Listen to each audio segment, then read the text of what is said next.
obviously it's online, right? Yeah.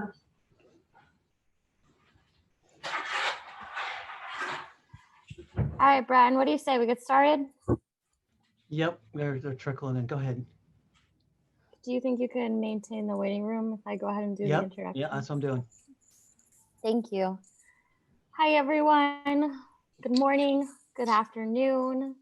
Welcome to the RCE 9th Americas Regional Summit. I'd like to thank so much for taking part in this event.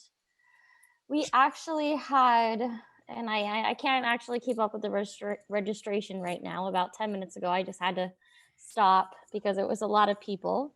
We have over 400, maybe close to 450 people that have registered for this meeting. We have over 25 RCEs that have signed up for this. 22 countries are being represented also in these next 2 days. I'd also like to thank the RCE Service Center for everything. I couldn't have done it without you all. You know, you helped me stay very organized and plan everything, and I'm so grateful for everything. I'm also so grateful for my co-director, Dr. Brian Polkinghorn, like my best friend. We do everything together. I'm his shadow, maybe. I'm his shadow, and maybe he's my shadow too at times. So it was really great teamwork. I'd also like to thank so much all of our fellows that work with us.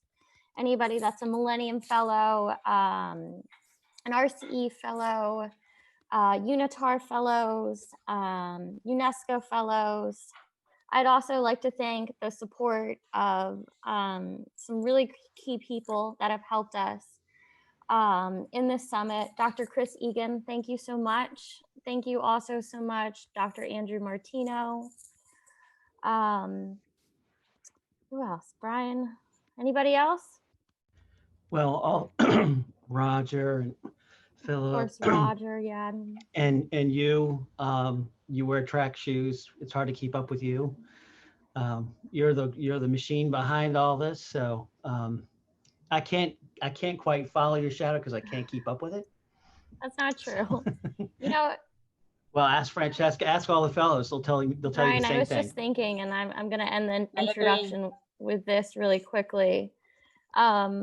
It was, you know, I remember when I got the phone call from you, and I actually do remember the exact place I was and what I was doing about taking a job interview at Salisbury University, and then how that led to this RCE. And when you called that day, I just remembered, for some reason I was thinking I was in Fiji. I was flying around a lot at the time, but I had remembered that I was actually in the Philippines at the RCE World Meeting. And, you know, that just shows like how much of an impact the RCE community and everybody that was a family to me at RCE Greater Atlanta, and, you know, everybody at RCE Greater Portland, and Kim, and then Carolina at Borderlands, and how, you know, everybody has really supported me through this process and led us to actually applying for an RCE location. And it was hard for me to leave the RCE community when I left Atlanta, and I really wanted to bring it with me.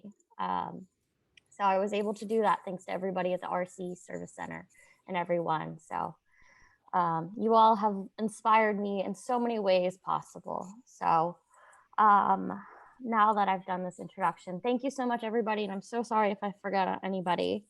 Roger, would you like to go ahead and do your update? Sure. And so I'll see if this will work.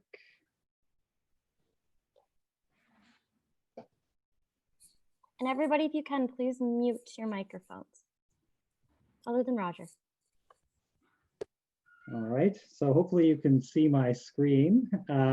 I've met many of you. It's great to see so many good friends. And for those I don't know, I'm the regional advisor of RCEs in the Americas. And I also co-coordinate RCE Saskatchewan. And I'm a philosopher. That's my main job. So I want to begin with thanks. Brittany, thank you for speaking from the heart. I think that's a wonderful way to start the meeting. My friend Wendell Starblanket, he always says that we want to begin in a good way. And a good way is always to start by giving thanks, being thankful to the Creator for the abundance provided to us, as this not only sustains us now, but leads us to sustainable paths for the future.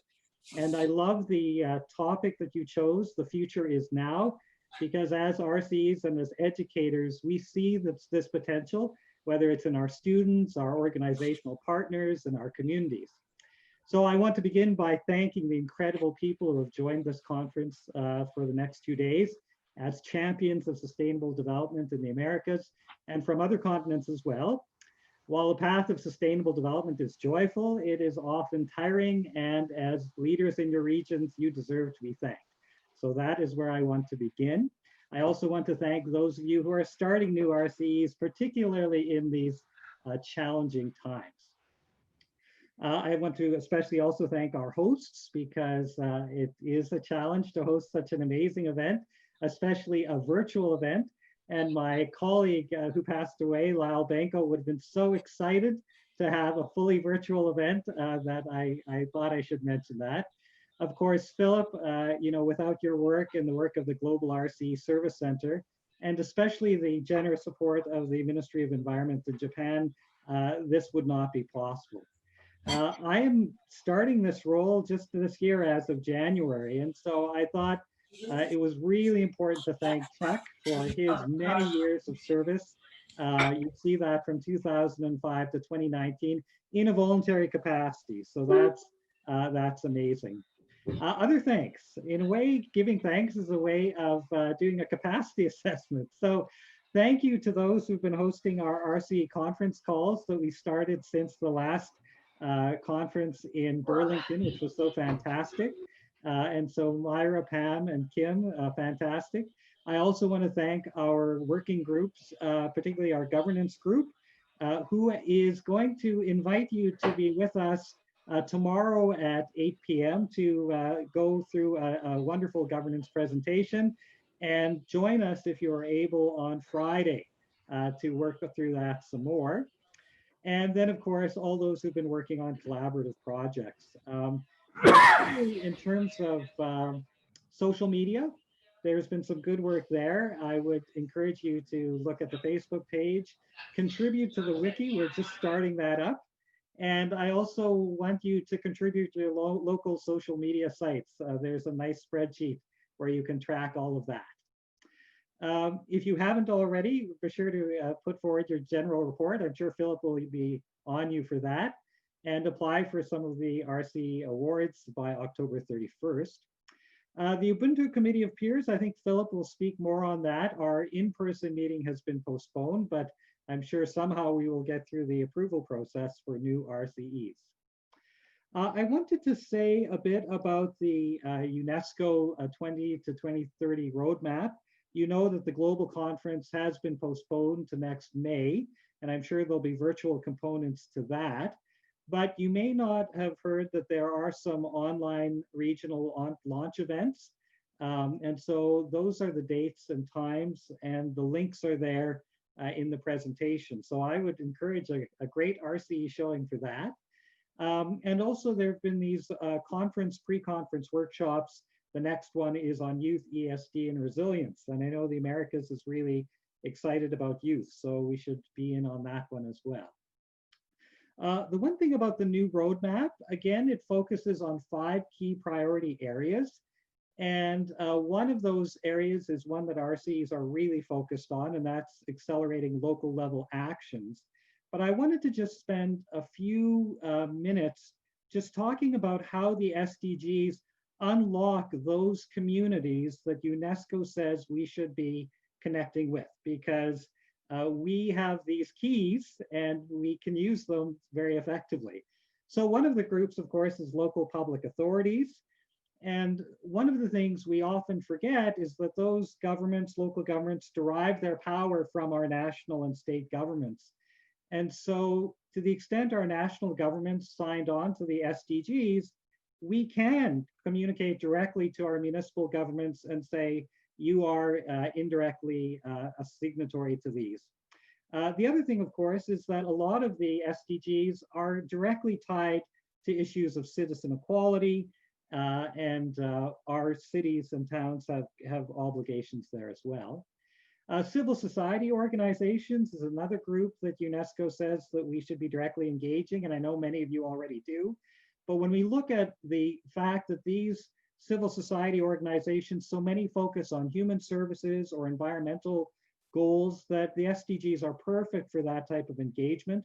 And the fact the SDGs came out of civil society, so no surprise there. One of the things, though, I think we need to think about is how we can start new voluntary organizations to meet basic needs, especially now with COVID. I think there's a real opportunity for innovation. Private companies, of course, there are a number of SDGs that focus directly on markets and market production. But think about how what we are doing as RCEs is basically changing consumer preferences to make way for new types of products and services, and to customize our production to our local ecosystems and social systems. The other thing, of course, RCEs can unleash a lot of resources at a time when I think businesses are hesitant to invest. So let's think about shareable resources. And then, of course, we've got education. And I think in particular for us as RCEs, this is central to us, but think about the fact that we are a scholarly network associated with the UN University extends the freedom we have on campuses to our communities to innovate. And that freedom means we can focus on the best questions, even if they're disruptive or radical. What are the best ways to get to where we need to get to? So we have real opportunities. And then in turn, to go back to higher education, use what we've learned to transform campuses, because RCEs are learning a lot. A lot of organizations are really constrained right now, but universities have these surplus scholarly resources, and we need to mobilize them like we've never done before. Another group UNESCO says is community and the media. I've always thought we focus on creating hopeful stories and identifying those, but now especially the need to focus on evidence-based, impartial kind of analysis, critical thinking, especially when things are so polarized, so many parts of the world. And then focusing on all people in the community, in the local community. Again, for RCEs, that's a challenge, but think about the organizations at the neighborhood level that connect. So think about our schools, think about our civil clubs and society organizations that we often forget for that, and realize that we create a safe space for risk-taking, for people sharing small amounts of resources to do big things. So in conclusion, I just want to say that we are central to SDG 17, and everybody now is vulnerable, every organization is vulnerable, but that is the starting point of cooperation. So if you haven't knocked on some of the doors of some of the organizations in your community in a while, it is time to knock on those doors again. Be bold, be willing to hear no. I think you'll get a lot more yeses than you used to be getting. And we've got the credibility and mandate as RCs to convene things. So we are in a wonderful space to not only engage the groups that UNESCO has asked us to do, but to actually turn those keys that open up a large amount of transformation, not only for the abundance locally, but for the Americas. So I really want to congratulate all of you for the good work that you are doing, and offer you starting with a big thanks and ending with a big thanks. And now I'll turn it over. Thanks so much, Roger. That was great. Everyone, really quickly, I just shared the Google Drive folder that I'm keeping for all the presentations. If anybody does want to see access to them, I have all the up-to-date presentations so far in there. And we also have a participants list if you're interested in seeing who's taking part in the meeting tonight. So I'd like to move on to our first RCE presentation of the night. Our first RCE presentation is going to be from RCE Saskatchewan, and it's going to be from the wonderful Jill and Margaret. Okay, Thanks, hi, Jill. Should I go ahead? You can go ahead, Jill. Okay, well, I'm starting. My name is Margaret Asmus, and I'm the co-coordinator of RCE Saskatchewan, together with Roger Petrie, and I'll be presenting with Jill Forrester, who is the co-chair of the Communications Committee, together with Orly McPherson. So just as a reminder of where RCE Saskatchewan is, we're in the province of Saskatchewan, which is just above North Dakota and Montana. Okay, we need to go to the next slide here. Margaret, I think if you click on either slideshow or review, it should go to that. Okay, I'm not running the slideshow though. It's coming off of Jill's. Ah, She might also have to hit enable editing to get it out of the safe mode. I Okay. think, yeah, we're seeing Jill's screen though, Brian. Yeah, it's Jill's screen. Jill, can we move to the next screen, please?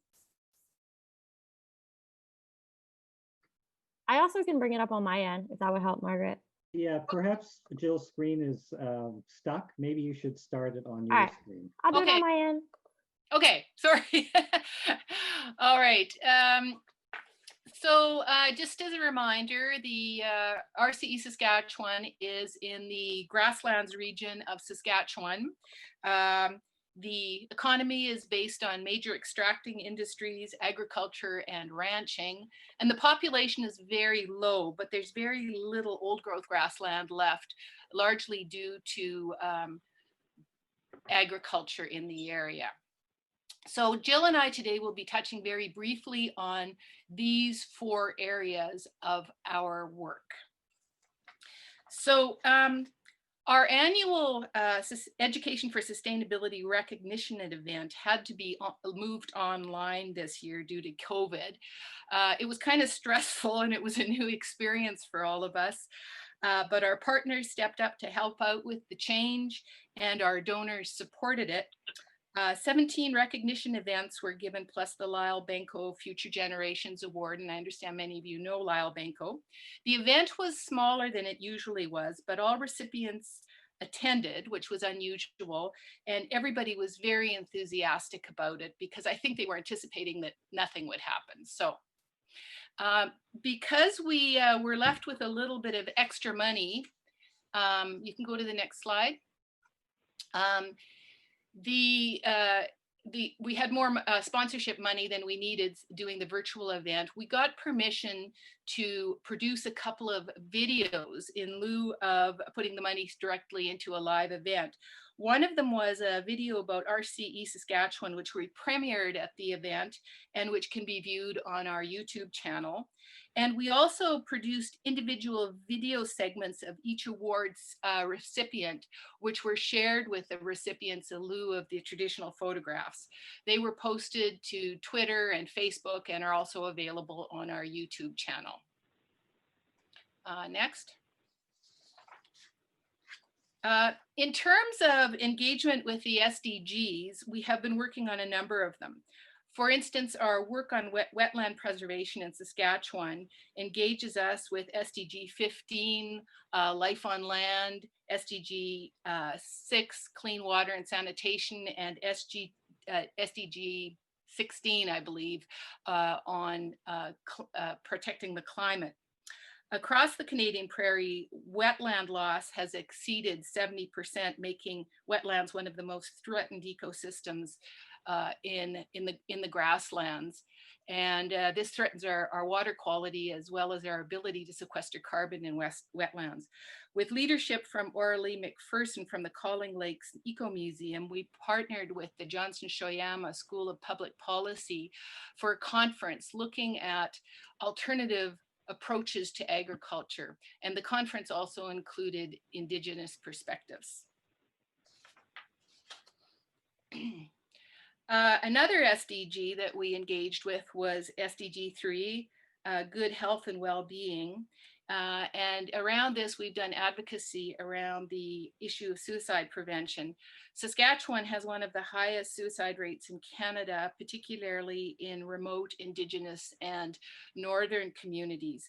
In support of a truck and hunger strike by a young Indigenous leader to raise awareness around this issue, RCE wrote a letter to the provincial government raising this issue, but also making the links to the SDGs to which they had also signed commitment.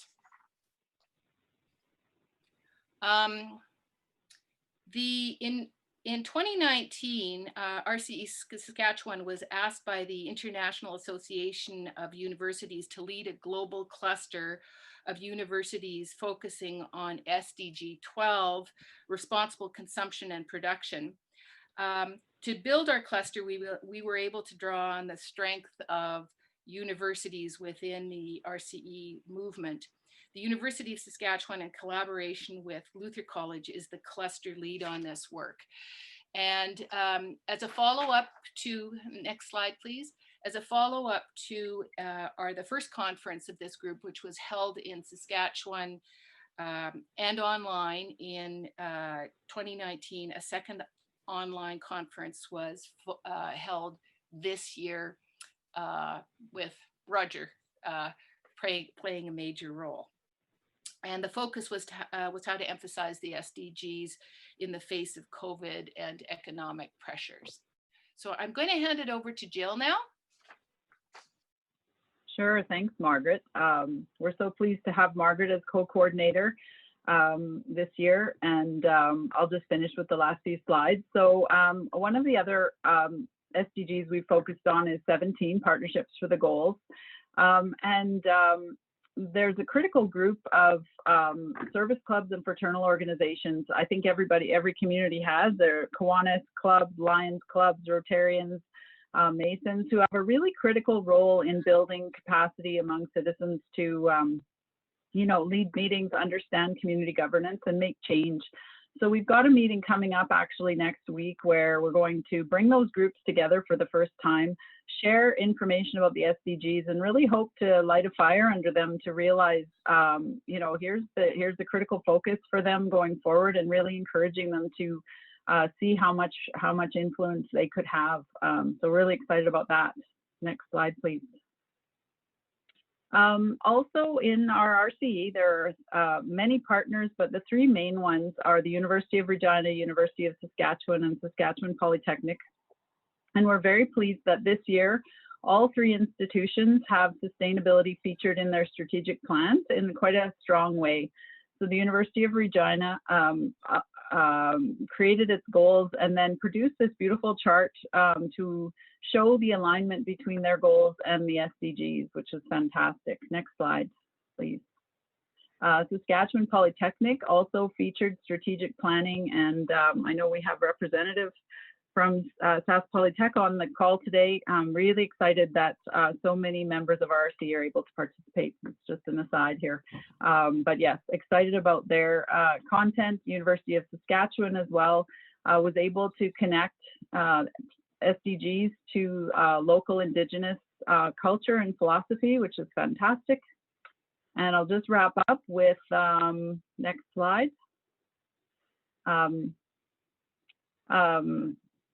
So the last thing we're working on is a website renewal project. So we're using Drupal, which is free software, and we did some focused work on who are our key audiences, what are our needs, and that was all exciting. We started that last year, but the kicker was this year. Next slide.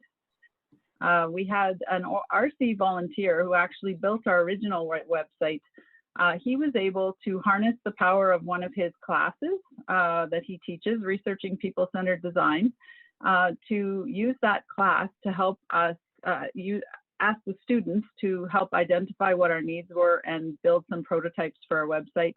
And not only did he do that, he actually was able to secure some funding for a student who's currently working on our website, planning and rebuilding. So I'm really excited about that. Next slide. And that's it for us. Thanks very much.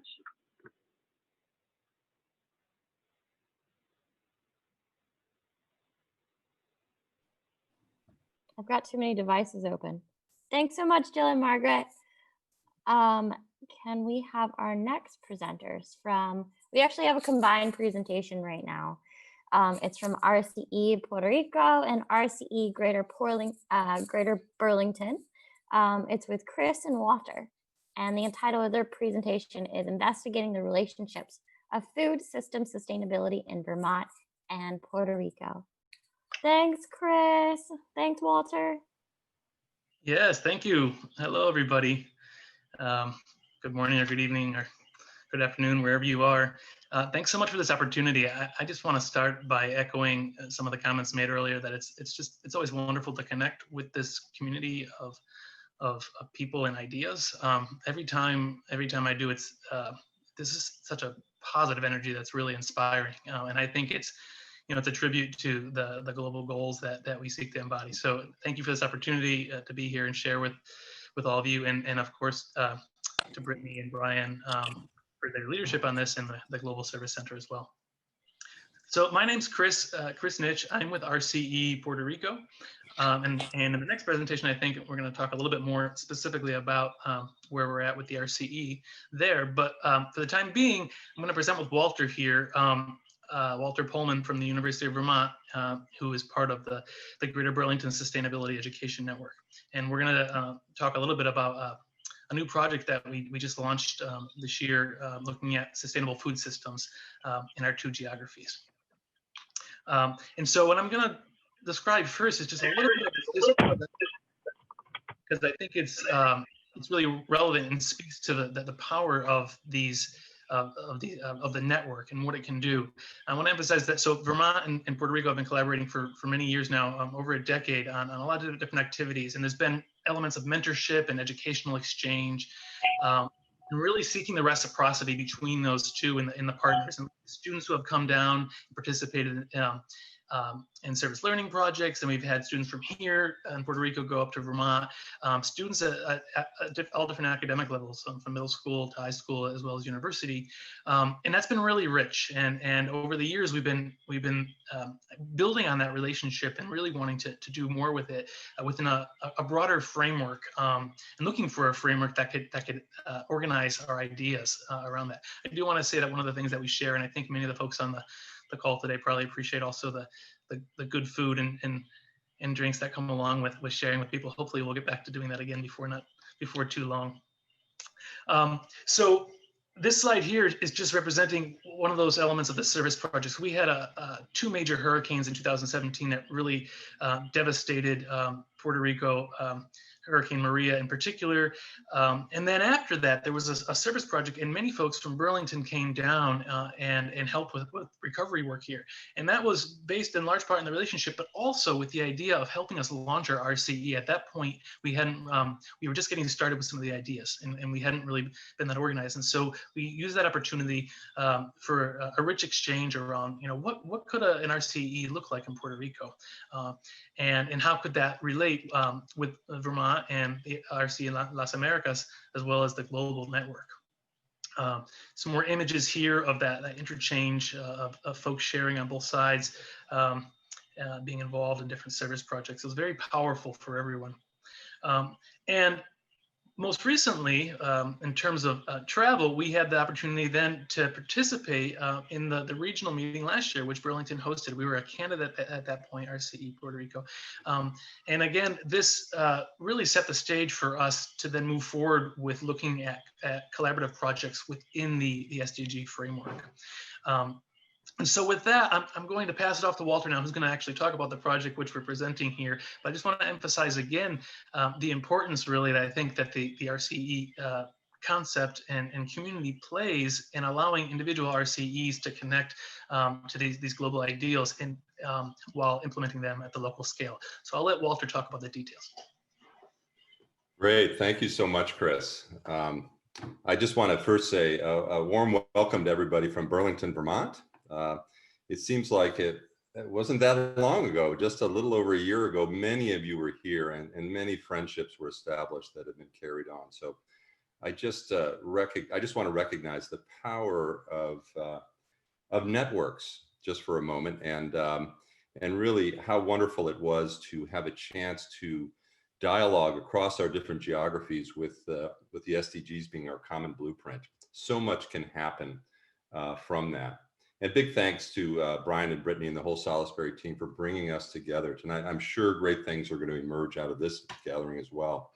And I did want to say that, you know, having RCE Puerto Rico up in Burlington actually led to the conversation that led to us applying together for a grant opportunity was planted at that meeting. And we, as you may remember, if you were there, we really featured food systems, which is a key part of sustainability. And it just so happens that there was a call for proposals from a new food system sustainability center funded by the USDA that was really trying to look at really what are the factors that build healthy food systems, especially on small and medium-sized farms. And I have to say, with our trip of a group down to Burlington after Hurricane Maria, we were just really inspired by Puerto Rican farmers who were really responding with incredible resiliency in creating these decentralized food systems in Puerto Rico. Very inspiring. And so the seed was also planted there. But recently, we applied for a grant together. And I have to say that this whole thing about the power of the RCE network of applying together using the foundations and the credibility, as Roger was saying just a minute ago, of having RCE recognition through United Nations University really brought a strong power to our application. And we were successful in getting this. It was a $60,000 award for really exploring this. And it's a focus on what's happening across cultures, across geographies. And it really focused on the question of what are the metrics and indicators that go into creating healthy, sustainable food systems. And so that was the start of it. We've got it, and we're in it right now. And I just want to mention that many of you are familiar with the principles of agroecology as a really powerful framework for thinking about sustainable food systems. It brings together economic, political, environmental, socio-cultural factors together.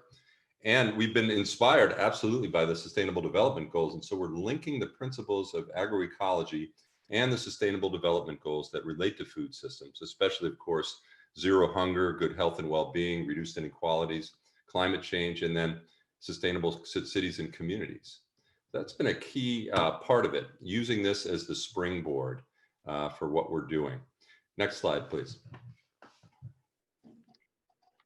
And so our approach has really been to really kind of bring, in some ways, the Gibson partners, of which, of course, Shelburne Farms is a magnificent example of sustainable food systems, together with partners who are from higher education, but most importantly, bringing it together with farmers and growers that are doing the work on small and medium-sized farms in both Vermont and Puerto Rico. And this has been really exciting to work in partnership with 6 farms in each geography and bring people together to build on, again, these principles of the SDGs and agroecologies, but really what is happening in the field, especially during this period of COVID, for example, has really provided an incredible backdrop for thinking about what does it take to have a resilient farm in a resilient community and a resilient food system. So this has been key. And I'll show you where we are right now. If you go to the next slide, we're in the early stages of this. We got the grant back in July, so we're just a few months in. And it's a short grant period. Ultimately, we're trying to do our work together with farmers and across geographies to bring recommendations to the Food Systems Center about what sustainable food systems look like.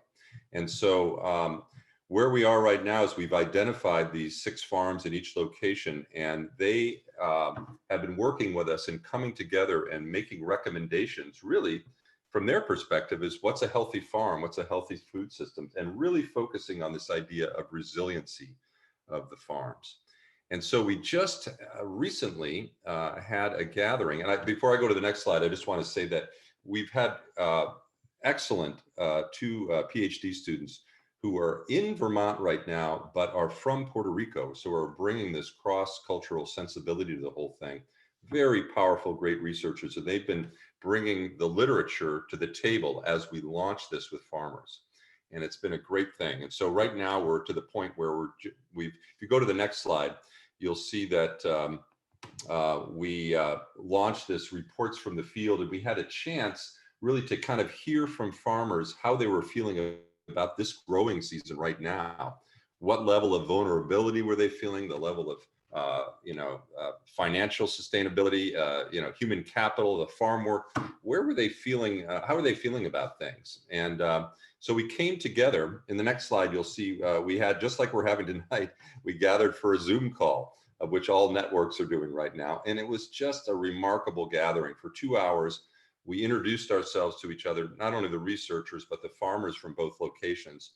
And the whole thing was conducted in both English and Spanish, which was a tremendous way of sort of showcasing the importance of having reciprocal relationships throughout this process.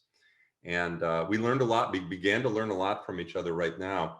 And we're following up with more detailed interviews with each of the farmers. And then ultimately, we're going to come together for a panel discussion to really start to highlight these indices related with sustainability on small and medium-sized farms.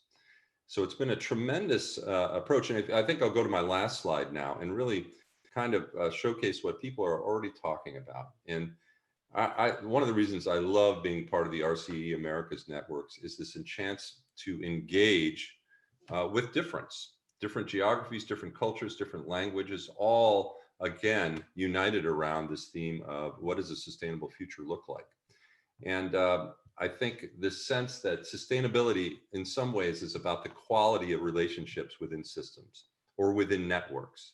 And when different partners in that relationships are coming from strong rooted positions in their place, coming together just produces a remarkable synergy. And we are feeling this absolutely in our relationship with Puerto Rico. Just one sort of anecdote, our farmers in Vermont, when we were doing our breakout sessions over Zoom, they were just, the question they had is how are these Puerto Rican farmers dealing, with hurricanes and other types of upheaval, yet remaining strong and resilient in their communities. It was very inspirational. And so that became a part of the dialogue that's happening now. So I'll stop there. I just want to emphasize the power of networks and encourage you all to think about, among other things, joint funding opportunities that might happen across RCEs, because it's a powerful launching pad. Thank you so much. Thank you, Walter. Thank you, Chris. We actually have Chris taking part in our next presentation from RCE Puerto Rico. He's going to be presenting tonight with Nancy on RCE Puerto Rico. He's going to be talking about reflections of the first year. I believe their presentations in Spanish, and they're going to be doing translations, but Chris and Nancy, let us know if we can help out over here. And we've got Roberto and Alex and myself who can help with translations if you need help with anything. So. Yeah, great. Well, thanks. Well, you're not done with me yet, folks, but then after this, I'll be quiet. So I'm going to speak in English, and I'm going to pass it off to my colleague, Nancy Merlo, who's going to talk in some detail as well. And I think she may be going to speak in English as well. And then if we need to do some translation in Spanish and English, then we will.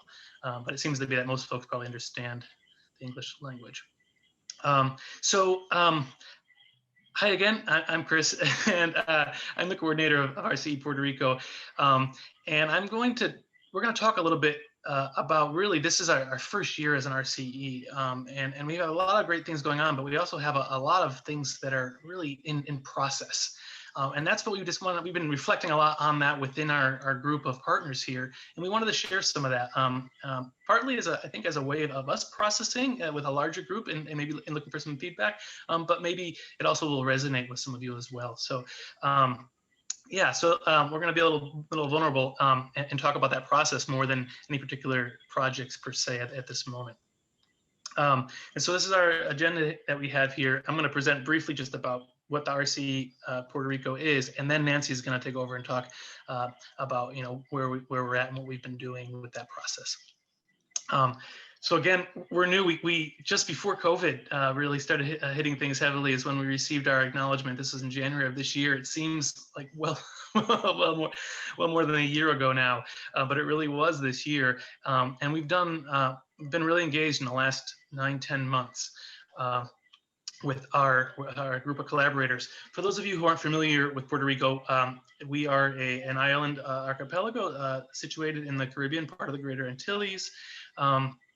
And right now, RCE Puerto Rico is the first and only RCE in the insular Caribbean. There's one in Venezuela, but in terms of the island nations within the Caribbean, we are the one that's there right now. We see that as a great opportunity. We're excited about that, and also see it as an opportunity perhaps to communicate more broadly with other island nations in the region. Puerto Rico is part of the United States. We are an uncharted territory, otherwise known as a colony of the United States. And our focus in terms of our geography includes many groups that are working in the eastern part of the island around El Yunque National Forest. That's the green blob there. And there are several municipalities that are outlined in yellow. We have a lot of partners that focus on that area, but we also have other partners who are working in the major cities around the island, including San Juan, that's represented by the star, as well as in Ponce and Mayaguez, which are in the south and in the west. Our vision really, similar to many of the other RCEs, is about developing these healthy, equitable, sustainable, and resilient communities, especially in the face of these incredible socioeconomic and environmental changes that are just hitting us all the time. And going back to the hurricane, it kind of seems like this, there really hasn't been. We haven't gotten back to normal. It's just that normal is continually changing. We had the hurricanes, and then there more recently we're in a debt crisis of several tens of billions of dollars. We had some major earthquakes that occurred in the early part of this year. Now, of course, COVID. So it's really how do we live within these times of uncertainty and find a way to sustain ourselves and be resilient to those events. Our focal SDGs, there are 7 of them that we really have been honing in on. Of course, there's room for all 17 of them, but the folks that we work with closely are largely aligned around these 7 SDGs, leaving the door open for other opportunities as well. But a lot of folks focused around environment, both on water and on land, reduction of inequalities, health and well-being is a big item for us, and of course, quality education. And how does that all come together with our partnerships so we can work on those effectively? Our specific objectives that we have are really, there's so much information about sustainability that is available out there, but there is this disconnect, as this group well knows, in terms of getting the information out there, in terms of consciousness about, well, how do you take these abstract concepts at a global level and bring them down so they're meaningful and relevant to daily life. And so that is really a focus of what we're trying to do, and then through that work to promote the systems, the social ecological systems that sustain life and provide the services that we need. And then that becomes the basis then for sustainable development of resources that we use, right, in terms of water and energy and food. And the food systems project we were talking about fits right in there. Ultimately, again, trying to create this more robust resiliency to these changes. So those are our major objectives that we have within the RCE. I want to put up here just a list of our collaborators. You probably aren't familiar with many or any of these groups, but what I want to highlight is the diversity of folks that we have, multi-sectoral. We have a lot from the civil sector and a lot from higher education participating, a few state government, and then one as well as some federal government as well. There are some noticeable gaps, right? And we see this as an opportunity that we need to work on. We don't have representation yet from the municipal governments as many other RCEs do. And that's just in part because of our development of the RCE and in some of the ways the local politics work here. And we're looking for effective ways to engage those local municipality leaders. And likewise, industry is another element that we really want to be including more. And we've been having some great conversations with science trust leaders and other partners in the country about trying to bring in more of the business element. So again, we're very much in a formational stage where we have a core group that's very dedicated. But since receiving our RCE designation, not resignation, we're not resigning, we have really been able to use that as a strong carrot, and other people saying, wow, that's pretty cool, we want to know more about it. And it's brought other folks to the table, and now we're really thinking about how do we get them involved in the conversation and allow for that both to stay true to what we originally started and allow for evolution of the ideas as the group grows.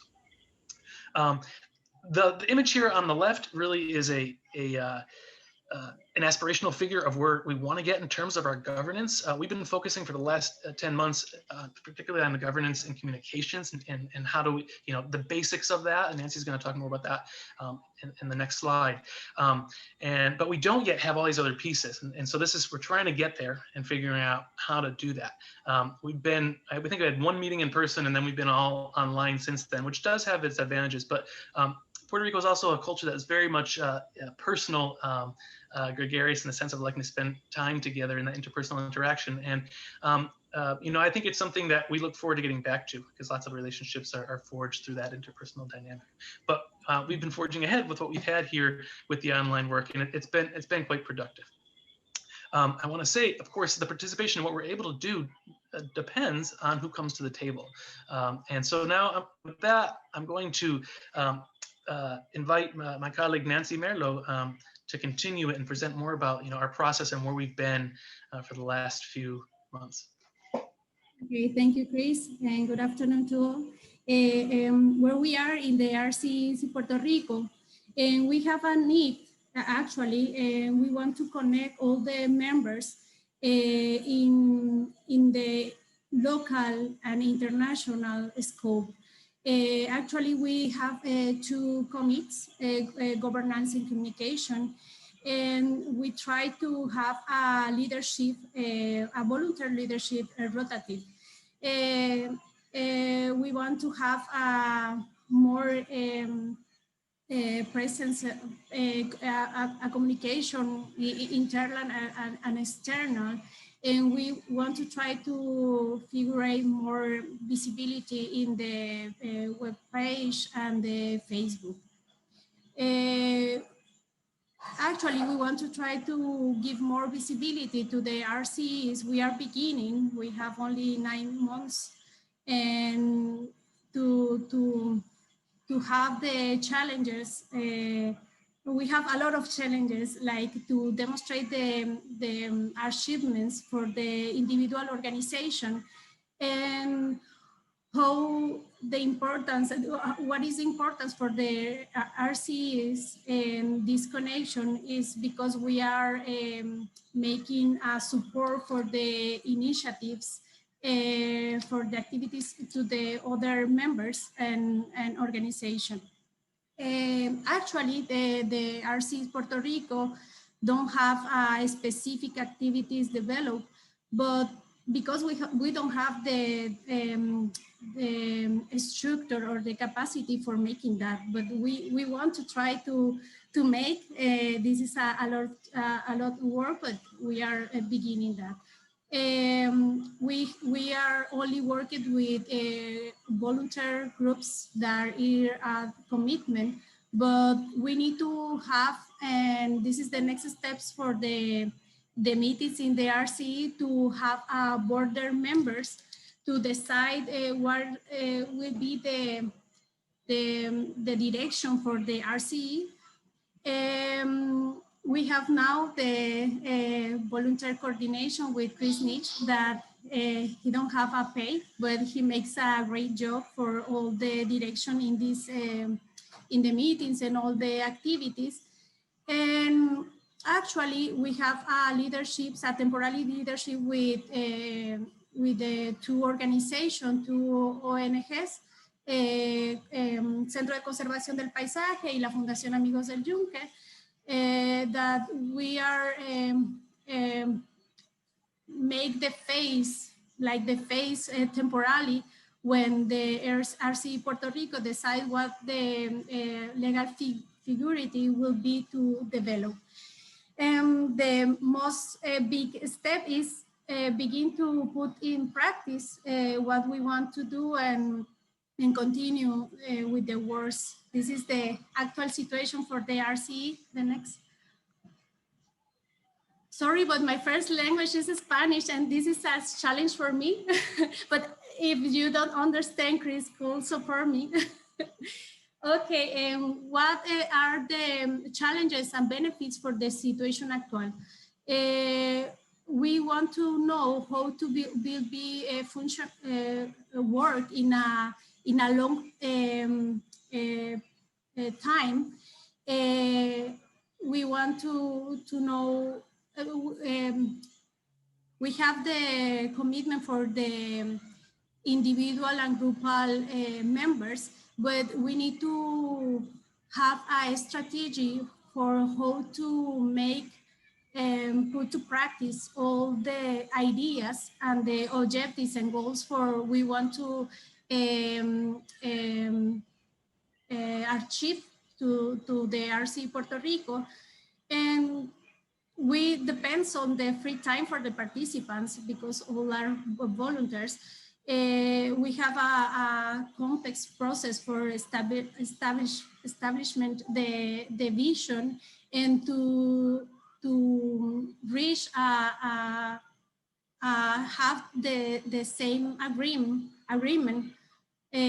All the people have an idea and we want to connect all these ideas and have a vision together.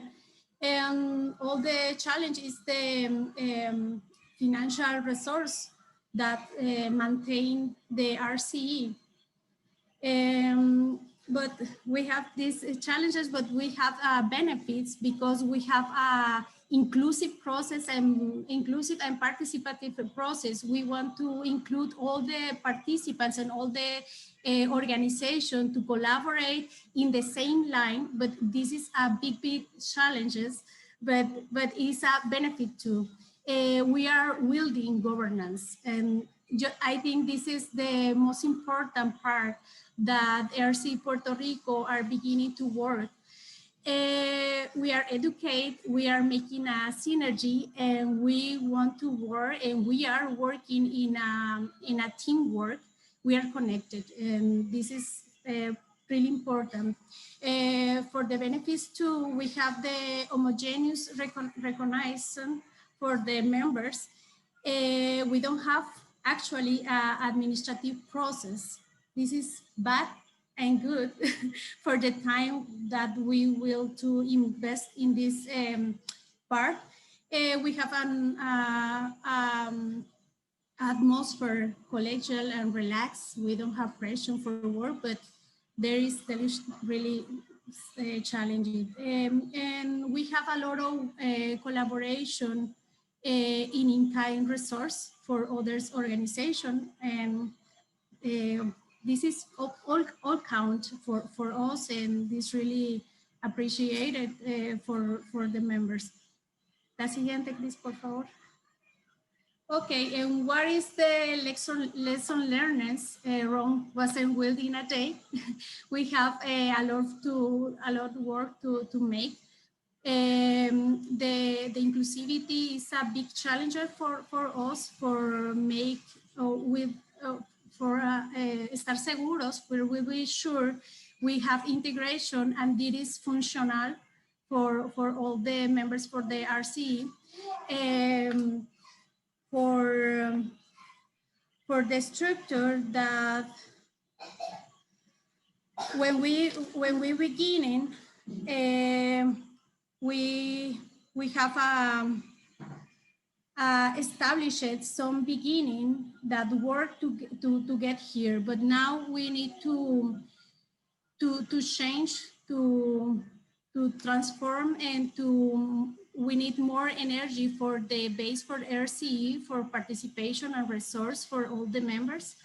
And we began to work in a framework, and we are revisiting this to make sure the details are changing, and we are open to other organizations and all the members of the RCE for be sure all these details could be included. And we are in the challenge for find the balance to stronger the process and la puesta en marcha and to start to implement the RCEs. We have the next steps. We are decided for determining rights and obligaciones for all the members on the net. We are working in the roadmap for 2021, and we are adapting to the reality because we are changing, and we need to integrate in this process. La siguiente, Chris. Okay. Part important for this presentation is because we want to know what is the process for formation and governance that other RCEs are implementing. If the organization have this documentado with a paper, and if the people need the people will to share with us or experience for make strong the RCE Puerto Rico, and to have this dialogue, this share communication share for a stronger or process, and be too sure we are in the line to benefit and to have a better world for all of us. Thank you. Muchísimas gracias, Nancy and Chris. Thank you so much. We are going to be moving on now to Dr. Kim Smith, who will be representing RCE Greater Portland. Hi, Kim, can you hear me? Hi, I can hear you. Let's see, to be able to share the screen, you have to give me permission. Yeah. Hi, everyone. It's great to see you all over the world. And it's fun that we, even when we are colleges and universities won't, or communities won't be able to afford it to even send us anywhere, that we get to be together. So that's lovely. Okay, so I am going to be, hopefully you can see that. I'm going to be sharing just a summary, okay, of our RCE Greater Portland accomplishments this year. Really want to recognize some of our core leaders, and really in terms of the Greater Portland power of the network is absolutely about collaboration and collective impact. So many of you know our local name. So I do want to acknowledge that if you do see our website anywhere, that we have our local name is the Greater Portland Sustainability Education Network, or GIPSN, which is different than Gibson in Greater Burlington. And we've really been very purposeful in trying to combine partnerships laterally and vertically across formal, non-formal, and informal organizations, as all of you have done as well. Our slogan is educate, empower, engage. So we want to always create pathways where people can contribute. And I want to just highlight a couple of our partners across the bottom here. So working with higher education, Global PDX is an international development nonprofit, and I'm a sociologist at Portland Community College. Portland Public Schools, we have their sustainability leader is now on our board. United Nations Association hosts all of the UN days with us. So the happy 75th anniversary for the UN. And Conscious Capitalism is one of our business partners, and they are a network across different groups. So on the governance end of everything, I want to welcome our new executive director, officially hired yesterday. So this is the big news for all of you if you've not heard this was happening. Nirja Havaligi, who will be speaking in a few minutes, was such a generous leader for 2 years. I've been serving as interim for a few months, and Jonathan Oster is our new ED. I don't know, John, if you want to just unmute and just say hi real fast, or hi everybody. Looking forward to meeting everyone and working with y'all soon. This is great. Perfect, thank you. And we'll have his bio. We have his bio up and everything on our GIPSN website. I also want to honor, and many of you have been talking about strategic plans. Of course, we have our own RCE strategic plan, but this is one that's really impressive through PCC. So just to highlight that website and the climate action plan, that our community colleges has the Silver Stars rating with ASHE and won the most sustainable community college in the United States.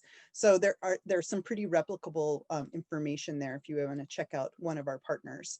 So governance is one of our core committees. Outreach and communications is the second. So same thing, please do go to our regional hub. That picture is one of the sad, horrible pictures when we had all of that smoke from all the fires. So we have a community resources page that has lots of links, addressing issues of racial justice, health, education, things around remote teaching, economic support, as well as honoring our arts and culture work and social resources. Again, we're not, we're just trying to hold space and be able to share these resources with folks. So the other thing to consider, and some of you will hopefully have an opportunity or have already been interviewed by Joe Culhane, but the new title is ESD Sustain Me. And so do check out those podcasts for some great things that are happening in our community and beyond. Programs and events is our third core committee. Lots of great people who get together. As I said, we do UN days, so the International Day of Peace, with our new peace poles that have been rededicated. And then, as many of you had to do, our symposium, our signature annual event did need to go virtual. So those are all broken into 3 different sections. One, the call for action around permaculture and climate change. Arts and activism, again, acknowledging the power of the arts to really touch our hearts and create change. And then our partnerships with businesses. So all of these, if you go to our YouTube channel, and I actually, when I'm done here, I'll put that link in the chat page. All of these are recorded and available for you. And in terms of our general, when we do programs and events, we really try across our different partners to acknowledge our award winners, as Saskatchewan does as well. So Heather Spalding, I think you're on this call. Big shout out to you as our former board president. She won the Sustainability Legacy Award at Portland State University this year. Leroy Patton, one of our co-founders for Gypsum, RCE Greater Portland, won the Ageless Award, which is such a great title. And these are folks who have been advising us as senior advisor. And Judy Walton, the co-founder of ASHE, the Association for the Advancement of Sustainability in Higher Ed, won the Lifetime Achievement Award this year. So big shout out to all of them on national, regional, and global levels. And then at the symposium, each year we try to acknowledge a staff winner, student leader, nonprofit, business, and community members. So MAC is doing lots to empower youth around multicultural issues and climate change. Billy Fish and Michelle Bates have been working on fossil fuel divestment from their college's foundations. And then Laura Andanaro, many of you are familiar with the Sunrise Movement, so the youth movement around climate action. PGE is the Portland General Electric company that is a partner, has been doing lots of things around sustainable energy, so we want to acknowledge them. And then Jose Michalakis, has been empowering youth for transportation justice, and in our welcoming of Jonathan to as our new ED, he also is the co-founder of Opal. So that's a really nice bridge, actually. Okay, so I'm just gonna wrap up with our 4th committee, and I'm gonna hand the reins off to our other team in just a moment. I wanna acknowledge our co-chair of the Research and Curriculum Committee, Tahira Abbas. I believe you're on here too, so hello. She received a fellowship and has been working really hard on developing curriculum around the SDGs and climate change. And so really proud of her for completing that program with the SAGE group here in town. And then the think tank research and curriculum group developed these wonderful events that are bridging the SDGs to different things that are happening in our community. There are blogs that have been written about these, so you can check those out on our website. And then the virtual bridge to COP25, that's what Frank and Nirja will be talking about next, with some more information for how you can get involved. My last slide is just simply a thank you. If you want to learn more, you can contact me at my email or check out gypsum.org. So I'm going to stop sharing my screen and say, Frank, Nirja, come on in. Hello, and I'm going to start sharing my screen. Yes.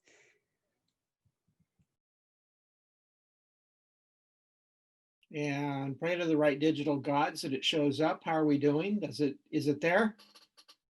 Okay, very good.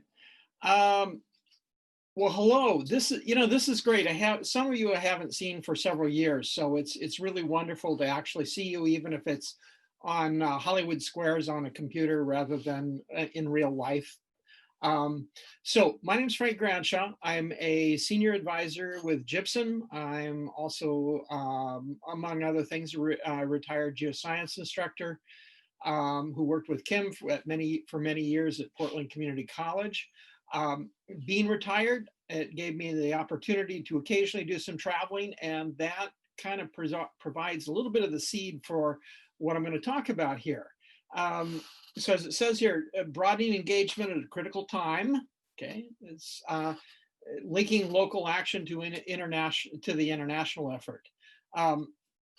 In addition to myself, another person who will be talking here, another one of our former ED and another one of our senior advisors, Niraja Havaliki at Oregon State. She'll be joining me to say a few words at the end of this. There's also a list down there of the other members of our local organizing team. Now, should be totally candid with you. The purpose of this talk is a recruiting speech.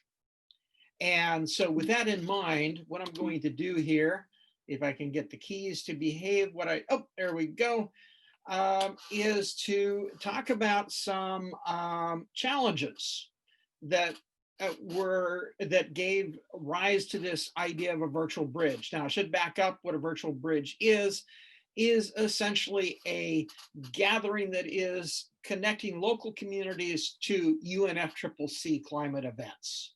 And I've had the good fortune of being able to travel to COP23 and COP24. By the time COP25 came around, couldn't afford it, have to figure another way around it, and figure, a lot of other people would appreciate another way around it. So we'll get a little bit more into, so the basic idea of a virtual bridge is a local watch party that enables local people to be virtual citizen observers by providing them with the opportunities to do things like directly communicate with observers at the COPs and other international events, being able to hear from local climate actors, again, making that linkage between the local and the international, having some vehicle for communicating their ideas and concerns to the UNFCCC staff and negotiators, and finally be able just to network with people like themselves, both within the local community and the international community. Now, oops, I must have missed a slide in here. Oh yes, the important slide. What was some of the challenges that brought this on? First of all, the logical one, which is climate disruptions, a global event that has local consequences. Dealing with it kind of requires this all hands, all minds, all hearts on deck. That requires participation from all members of global societies, something that's been very, very difficult to do with past UNFCCC events because it's expensive, lots of carbon to get there, and hard for people to get that kind of vacation time to get there. The physical venues for international meetings are rather limited. You look at one of these events, 35, 40, 50,000 people, tough to find something that could open up to millions of people. Events, and then we also have especially the fact that we have events like the current pandemic that produces all these unique challenges and issues, as well as some lessons and and the other thing that's I find kind of sad is that there exists this very large volume of online content that's produced by UNFCCC and other observer groups that people are totally unaware of. Okay, so we'll pass through a couple of slides there. So the PDX virtual bridge to COP25 amounted to 2 gatherings at a local science museum. That was OMSI, was one of our partners in this. As well as another one at Lewis and Clark College. They were a second partner in this. We also had a constellation of local partners who helped us with advertising and tabling and presenting panelists, providing panelists. And then finally, most importantly, we had a number of liaisons, and I want to recognize particularly folks like Citizens Climate through a coalition called OpenCOP, as well as a series of oceanographic groups through virtual Blue COP 25, who provided kind of the on-the-ground connection. So it was not only people listening to local folks and being able to meet in what we call these Telenolo dialogues, but also being able to talk directly to people on the ground in Madrid to find out what's going on. So some outcomes of those two events. Again, we had two public gatherings that involved nearly 200 people and involved nearly 24 local, national, and international organizations. Developed an online gateway to the bridge, as well as UNFCCC events. Incidentally, this slideshow, which is in the shared Google folder, has links to a lot of this. So that's one reason for accessing this. And that all the attendees were able to participate in a Talanola style dialogue that eventually what we were hoping, we were not able to accomplish this, but what we were hoping was that the comments from those dialogues would be passed on to UNFCCC staff and as well as some of our national negotiators. So what did it accomplish? We got a group of local partners who are assembled to get ready to go on to the next phase. And I'm going to talk about this, and that's what the recruiting part is. We had a group of national and international partners assembled to provide the liaison. And we're hoping to expand that for our next generation that we're looking at. We had, oh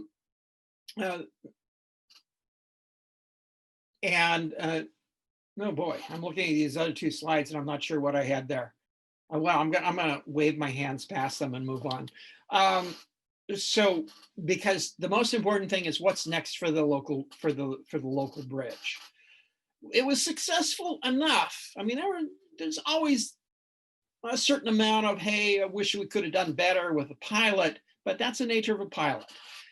So what we're looking at for stage 2, namely the bridge to COP26, is first of all, expanding the number of local participants, and then expanding the number of local partners and including a more diverse group of stakeholders in these events, and as well as expanding the number of events involved in the local.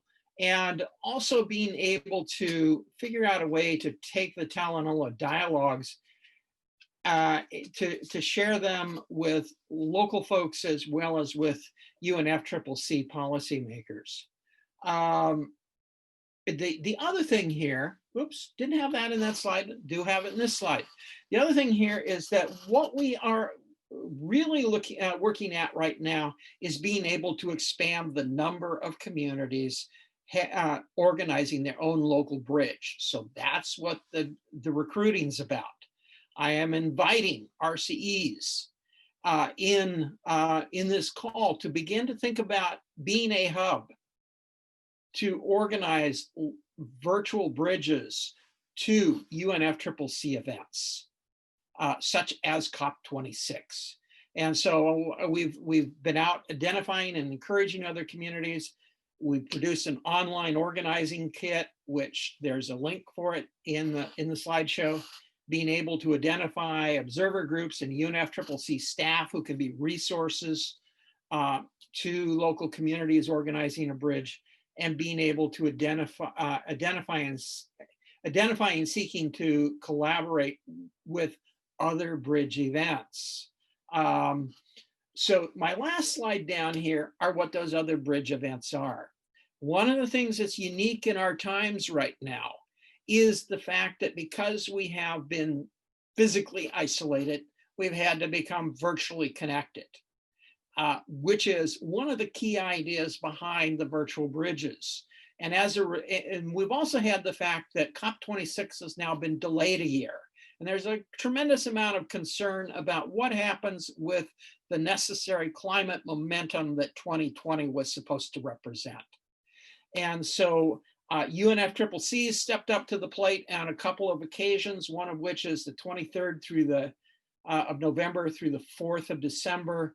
There's going to be the UNFCCC Climate Change Dialogue, which unfortunately is always on German time. So that means getting up at midnight sometimes for some of the events. But then also a coalition called the COP26 Coalition out of the UK, which is really going gung-ho to prepare people for COP26.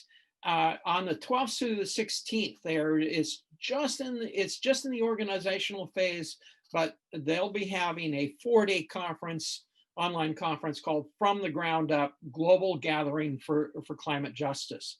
And the most important reason why I list those is because of the fact that one of the things about RCEs going out and organizing their own, organizing local bridges in their own communities is you don't have to reinvent the wheel. There are groups out there who are organized and doing it in the wake of COVID-19. So with that, I'm actually going to stop sharing my screen and turn this over to Naraja. Thanks, Frank. Thank you. I have no slides to show you all, but I have a quick recap of what happened with some of the takeaways from the kickoff we had for the virtual bridge.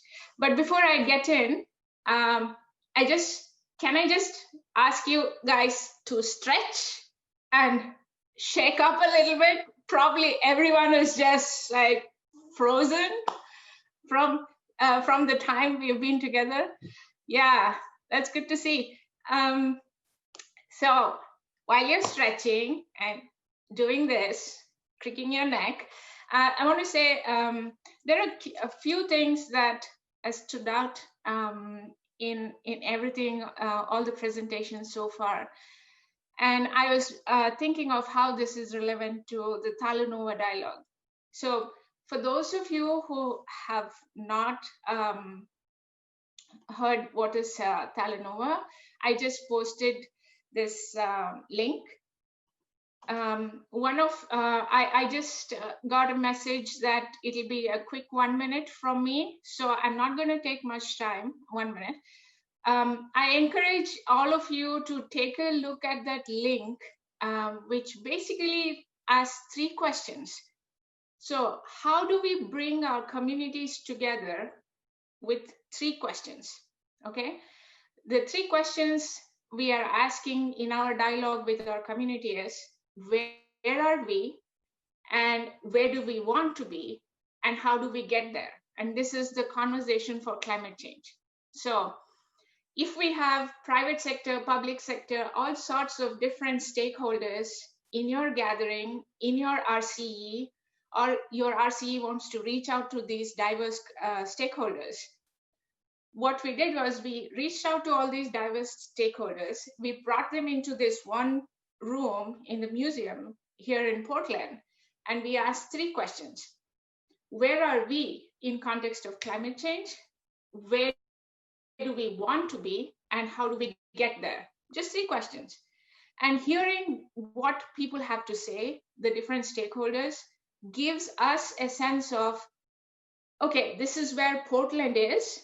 This is where Portland and the people around us would like to be with climate change. So I encourage you to take a look at the links that Frank has shared as the outcomes of our Talanoa dialogue. And for the RCEs, for those of you who want to pitch your own virtual bridge to Climate COP following year, if you want to host a Talanoa for your community and you need any help, please feel free to reach out to us. Take a look at also the virtual bridge kit, which Frank has shared. It tells you the procedures we adopted, the lessons we took away from hosting the first one here. And we really envision the RCE network being home for this virtual connection to climate change. So that's all I have to say. And you have our email, and anytime you want any help, we are here to help. Okay, thank you. Thank you, everybody. We're gonna take, it was a 5-minute break, but let's just take like 2 minutes to stretch your legs really quickly, and then we're gonna come back. But what I do ask is if the RCE Greater Atlanta presenters can get their presentations ready, or write me back if you want me to have your presentation up. So we're gonna come back in like 2 minutes.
All right, are y'all?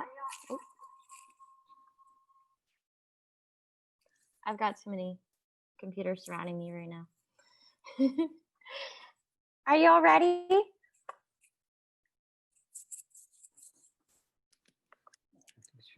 Hi, everybody. We're going to continue with part 2 of day 1. We have 2 quick presenters here from RCE Greater Atlanta.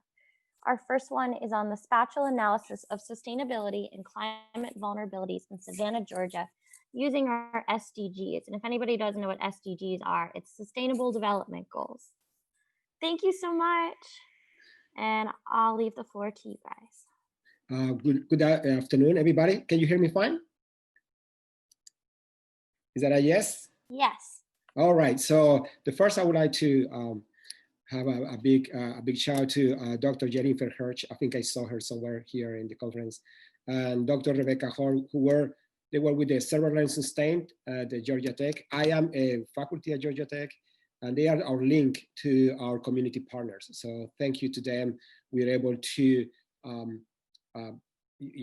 put in the earth what we are doing as academics at Georgia Tech and provide solutions for the community. and Jennifer is the co-founder of the RCE Greater Atlanta. So for those of you that don't know where Savannah, Georgia is right there in the map, is the oldest city in Georgia and the largest port in the East Coast. At this moment is growing. So there is a lot of economic development there. It's right there in the river, is the Savannah River. So it's a big port, but also it's a very historic city. You guys have the chance to go and visit it. It's absolutely beautiful place to visit. Unfortunately, all our work were during the pandemic, so we had to do all our work remotely. But it was a great pleasure to work with Savannah. So basically the class where we developed this project is the capstone for the Sustainable Cities Minor. I talked about the Sustainable City Minors last year at the RCE Americas in Vermont. So basically the idea was to identify climate, economic, and social vulnerabilities for the city of Savannah and provide some sustainable solutions. So I did the class and I have a fantastic teacher assistant and our community partners, Dr. McLean, she works with the community in Savannah. She's a tremendous, outstanding speaker. Hopefully you have the chance to hear her speaking because she is absolutely outstanding. Also, we work with Nick and he's the director of the Sustainability Office of Savannah. And we work with the Partnership for Southern Equity, which is an organization that works in racial equity here in Atlanta and in Savannah, Georgia.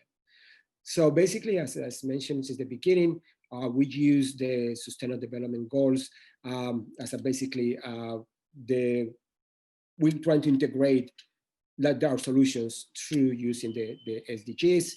And the framework that we use, it was from the IPCC, the ARC number 5, basically is the interconnection between vulnerability, hazards, and exposure, but also considering what are the economic, social, and environmental factors that are affecting that vulnerability. And obviously our analysis was based in Geographic Information System, GIS, and we collect the data from many aspects of the city, and then we identify correlations, and then we provide some solutions.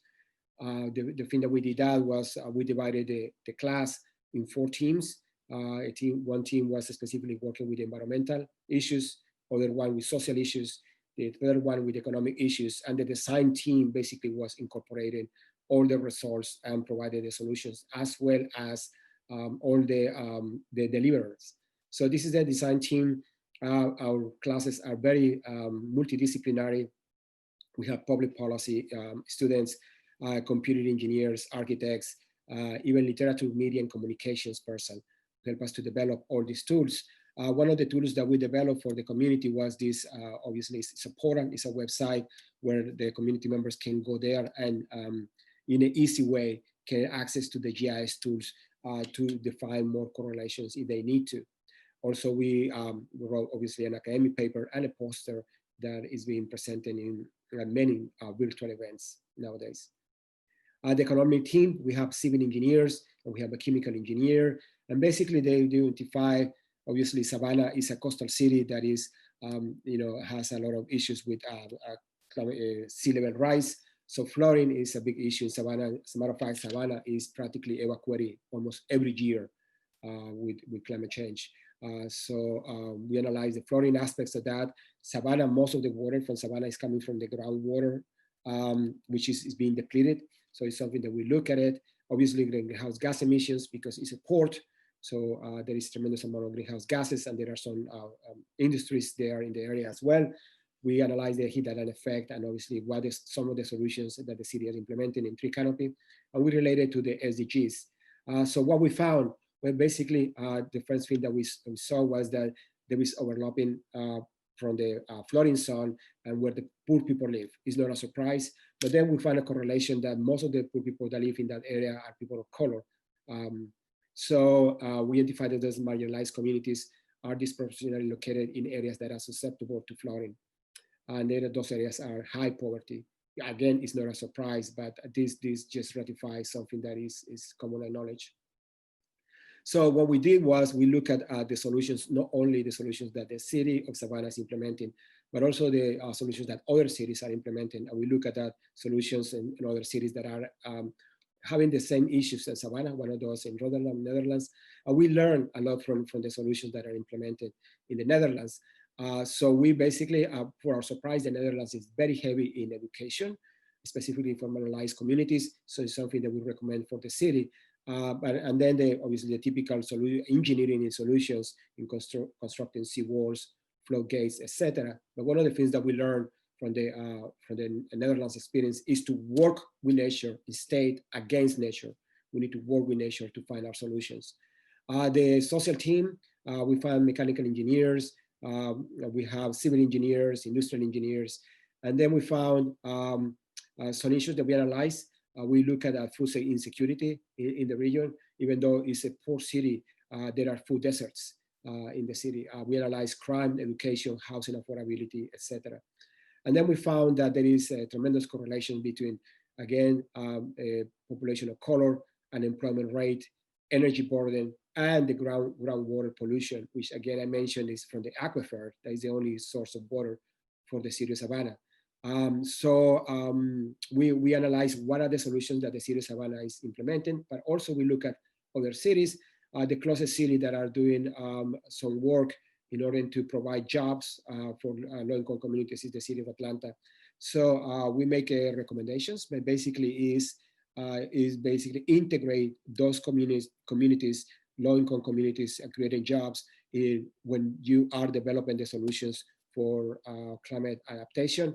And then there are ways that you can do that, including providing childcare, providing eviction preventions, continue regulating the groundwater contamination, have an emergency plan for evacuation, specifically for low-income communities that they do not have the knowledge in order to evacuate accordingly when the city requires to do so.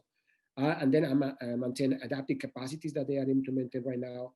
And again, I mentioned that employ local people of color through education, and then giving opportunities to jobs in adaptive capacities. The economic team, we have one economist, one civil engineer, and one mechanical engineer. And basically they look at also at the SDGs, in the region, at employment, poverty, flood insurance, but also they look at the small businesses and the energy burden in the area.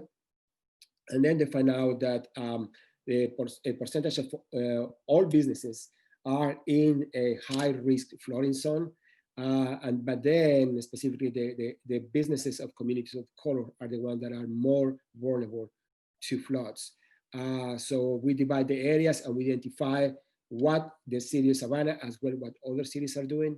We look at the city of New York, and we look at New Orleans. And then we come up with a proposal. Obviously, it's all about community-led collaboration in order to implement mitigation measures. Information and education are absolutely important. And then trying to provide some residential solutions for low-income communities, and definitely conduct benefit cost analysis related to floods and mitigation activities. So finally, in summary, we found a strong correlation between marginalized communities that live along the rivers, because there are 2 rivers in the area, which experience a high level of flooding. The Black and low-income communities are the most vulnerable and are the most impacted by climate change, specifically affecting house affordability, unemployment, groundwater contamination in the area, and racial equity. And the areas with high business density experience high vulnerability to floods. And with that, I just want to thank you for your attention. Brittany, are you back? Oh, I see you moved, Brittany. Should we just go? Hey, should we go to Adair? Just go straight over to Adair and have her go? Okay. Okay, go ahead. Okay, I'm going to share my screen.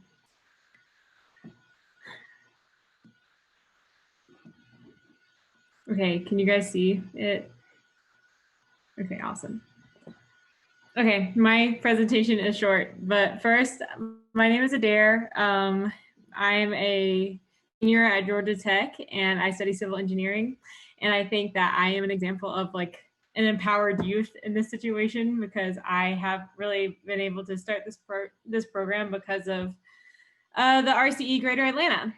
And I just really had some motivation to do something related to sustainability when I was a junior at Georgia Tech, and the RCE really gave me a place to put my energy into. So I'm really thankful for it. And I hope that you guys get thanked for everything that you do a lot, because definitely students really appreciate it and we feel the effects of it in our daily lives.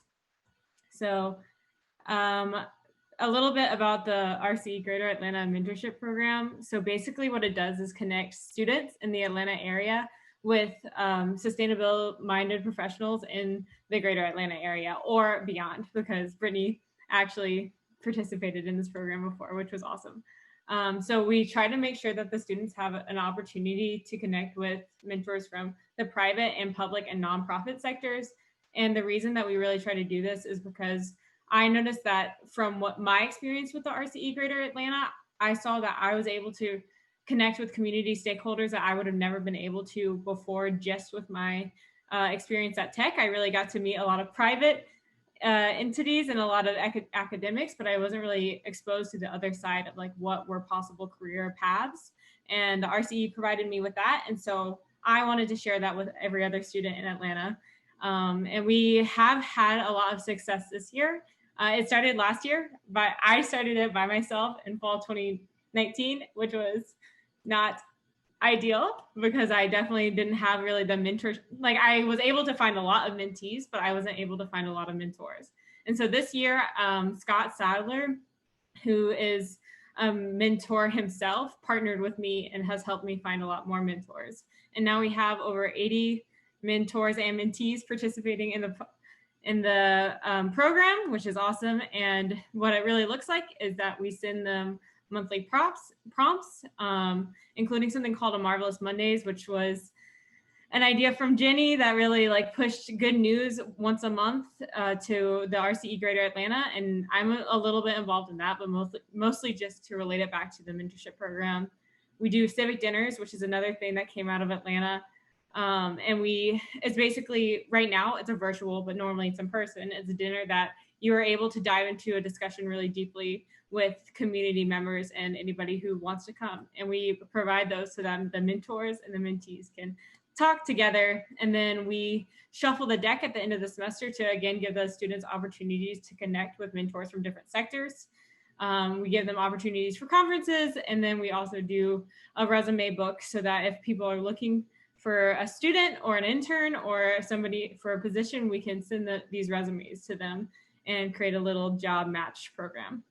And now I'm just going to talk a little bit about, I don't know if you guys are blocked by this little thing that I have on my screen, but I basically, like I mentioned, we have the civic dinners, which is our main way of connecting people in person. If they can't find a time to meet themselves, we have these structured dinners once a month. And so the first one was about affordable housing, the second one was about prosperity, and the third one was about clean energy for all. And then you can see that like the group is really diverse, which is super cool. And it always really is. And so I think that it's beneficial for those in the mentorship program and those who are not in the mentorship program as well.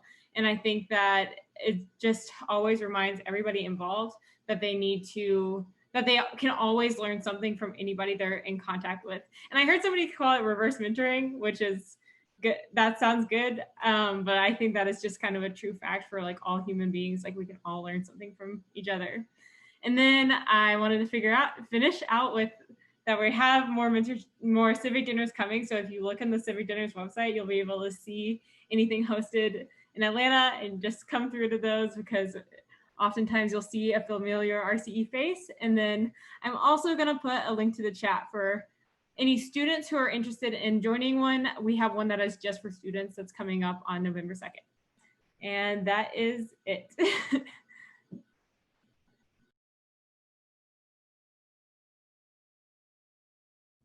Brittany, are you back? Yeah, I'm right here. Sorry. Hi, everybody. I was just getting ready the video actually for our next presentation. And our next presentation is actually a really special guest that we have tonight, thanks to the wonderful RCE Service Center. And thank you again so much, Adair. It was really good seeing you again virtually. And our speaker tonight, who's is actually Miss Kayoka Miki, and she is the director of the Office of Environmental Education for the Ministry Secretariat at the Ministry of the Environment of Japan. So she's provided a very special video for us tonight, and I'm going to be sharing my screen now to show it. Okay, and please let me know if the video lags or anything.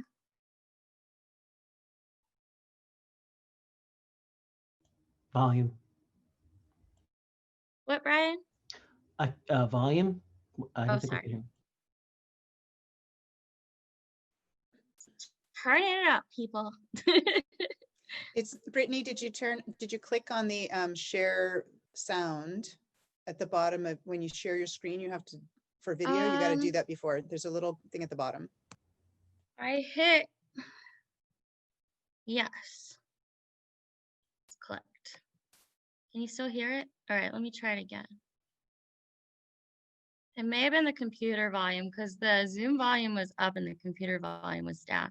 Let me know, Kim and Brian, if this is like too loud, too quiet. Does it sound okay there? It's okay. Okay, I'm sorry. Hello everyone, I am Miki Kiyoka, Director of the Office of Environmental Education at the Ministry of the Environment, Japan. It is my great honor to give these opening remarks.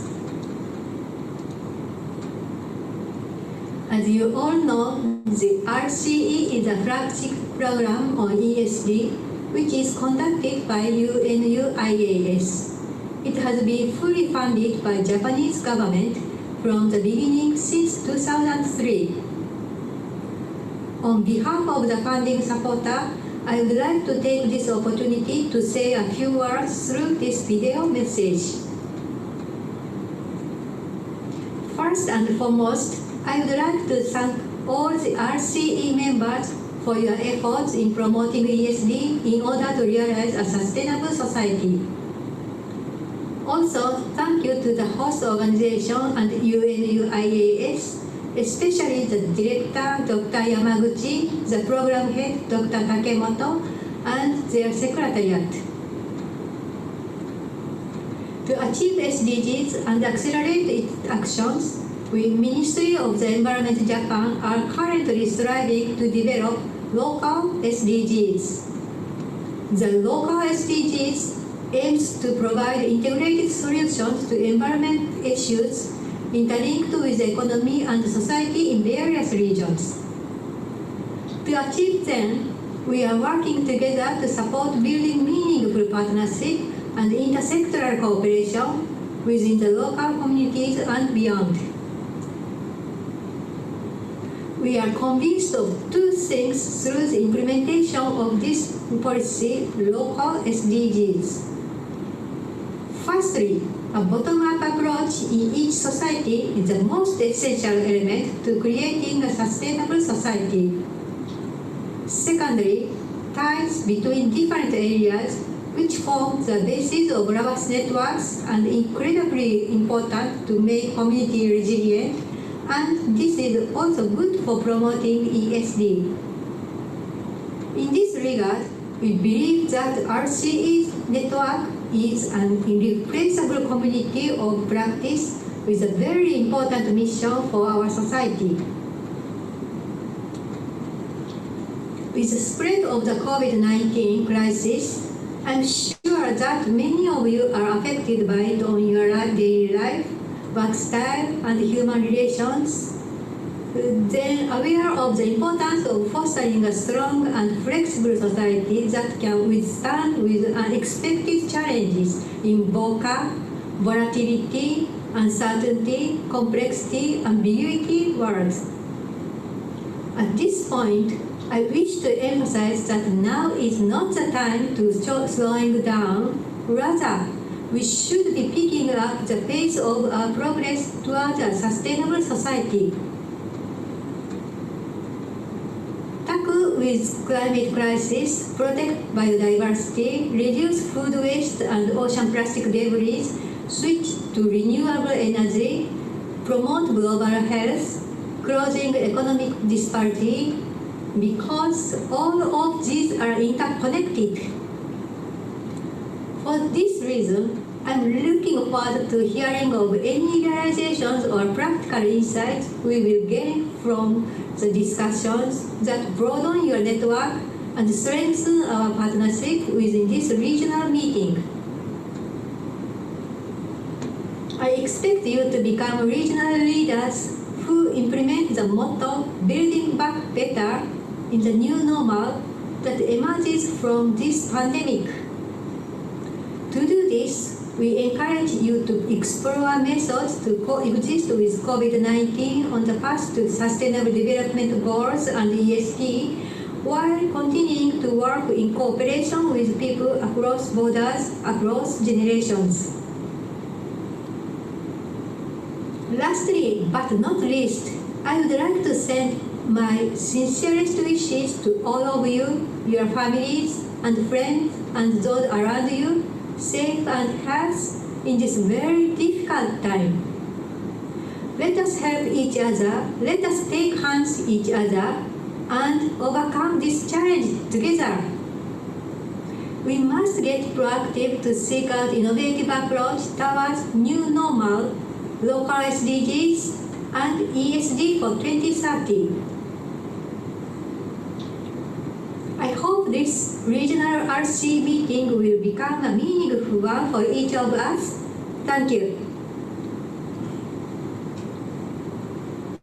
Wow, that was such a powerful video that she shared with us. And I feel like we're really special to have that video that was sent to us. I just realized I'm on 2 computer screens right now. There's 2 of me. I've always wanted a Britney clone. Anyways, I wanted to thank so much for everybody for the presentations tonight. And please join us tomorrow if you can. Right now, we're going to engage in some kind of like a networking, an informal session where I want to encourage students, faculty members, the RCE community, RCE service center members, just everybody. And if you want to engage in our event that we're having right now, and it's going to go on for about an hour. And it's going to be going on through the same Zoom link. We can go in breakout rooms. We can have a lot of discussions. So it's okay though if you do have to get going because it is almost 8 o'clock. So Philip, also, oh, I'm so sorry. Philip, would you like to give the closing remarks from the RC Service Center and give your presentation and everything? I'm so sorry. That's fine, Brittany. Thanks so much for hosting. I know everyone's keen to get to the social aspect of our engagement, so I would like to especially encourage anyone who hasn't gotten a chance to speak yet to stick around and get to know us. I'm happy to answer questions.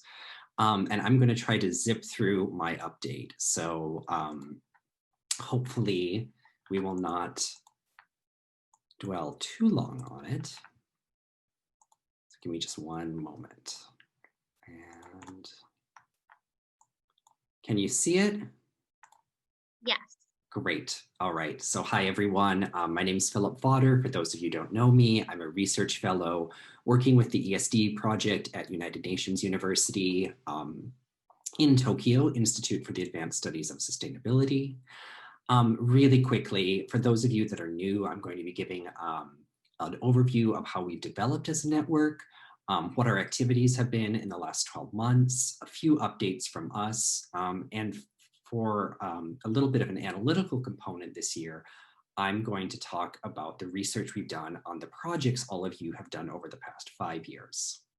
So what is an RCE? Well, for those of you that are still struggling with the concept, an RCE is simply a multi-stakeholder network working between formal education and non-formal education to create an integrated agenda for education for sustainable development. So all of the 17 goals that have been mentioned here today, even before those existed, RCEs have been working on implementing social, economic, and environmental ideas in order to teach and learn our way into a more sustainable society.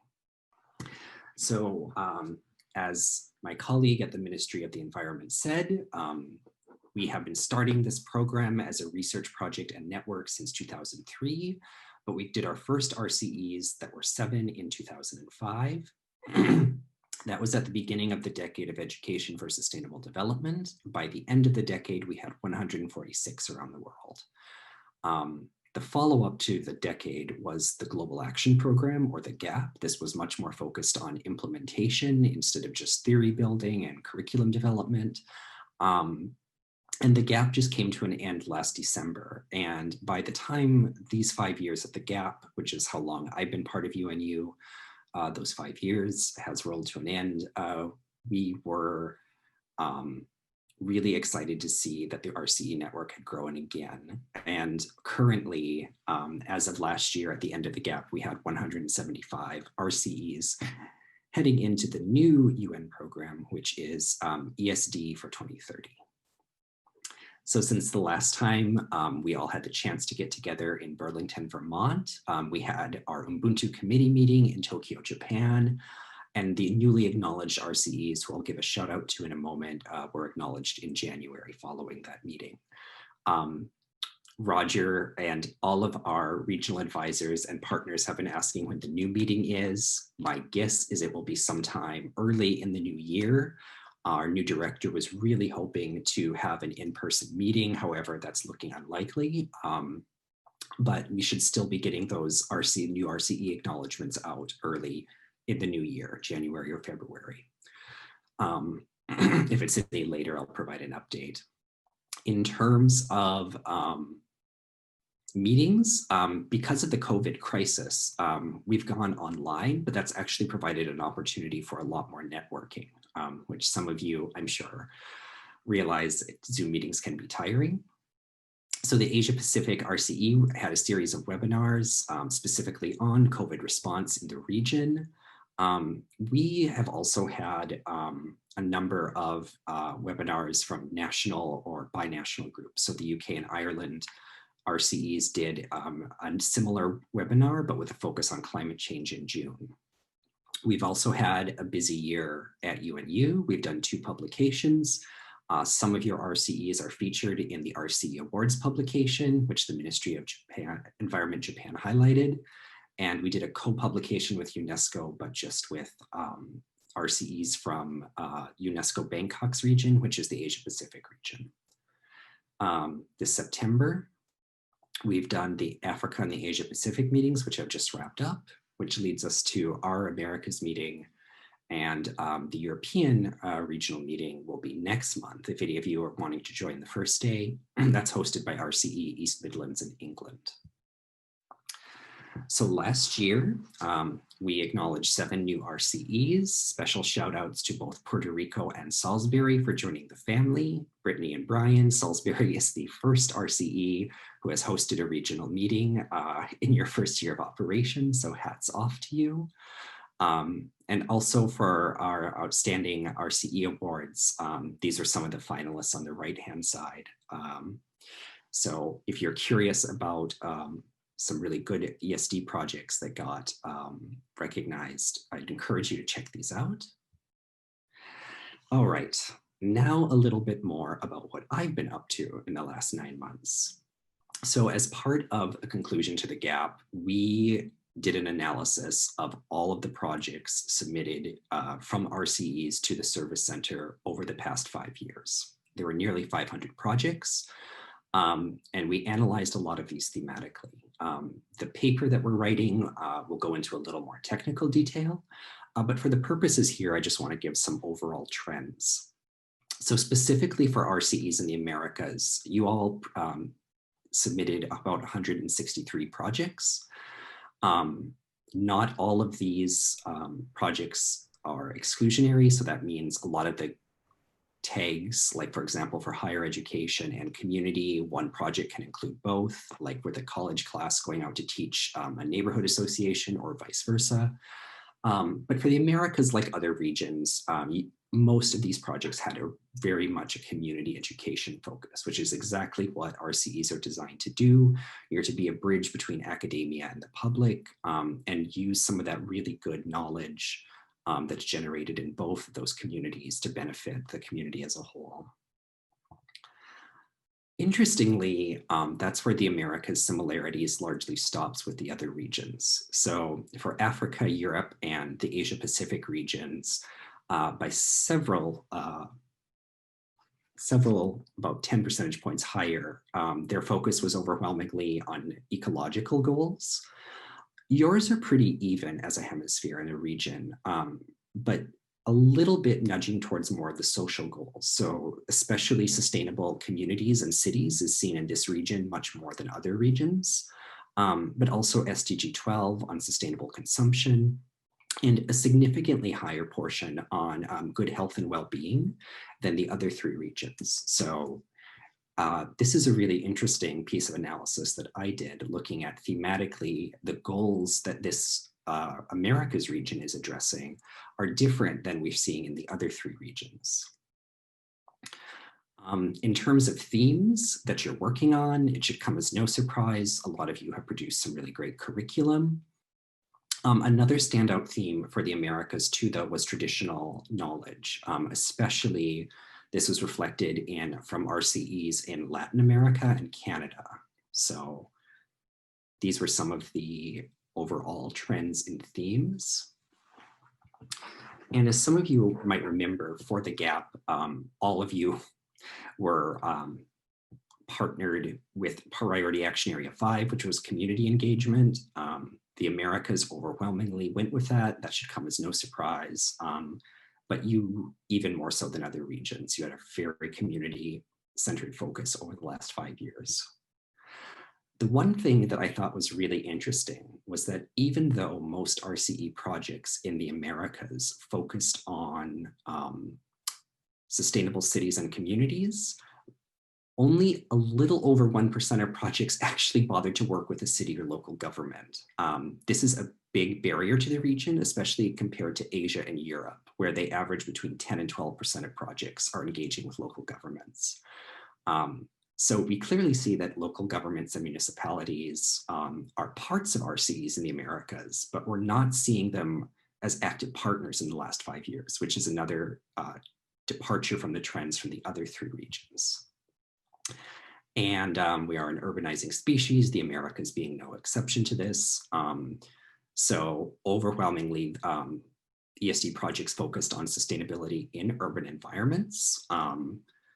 And this was true again across all regions. So I know we're keen to get to socialization, but this is just a little bit of a brief overview that me and some of the other staff at UNU have been doing. And so if you are curious or have any questions or comments, I'd be happy to dialogue about this with you either now or later on through email or an extra meeting. So I'm going to stop screen sharing and hand it back over to Brittany and Brian for some really good socialization time.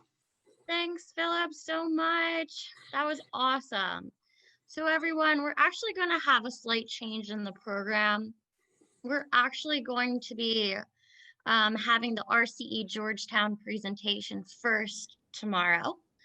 And right now we're going to jump into our social hour if anybody wants to partake. So it's the same Zoom link. We're just staying in on the same call. Thank you so much for everybody that you've joined tonight. Thank you, Tom Boudreau. It's good to see you. And Keitha and Jacques and Vitus and everybody in our cater department and everybody from Salisbury University and from the Service Center. So everybody from the RCE Global Network and from all over the world. This has been really great. So yeah, so if anybody wants to stay for the social hour, I'm right here.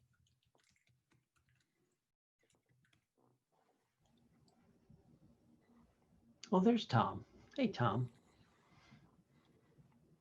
I was just curious if it's going to be the same Zoom link for tomorrow's session.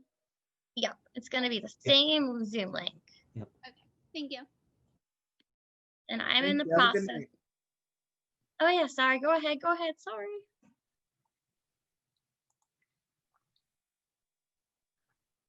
Hi, Tom.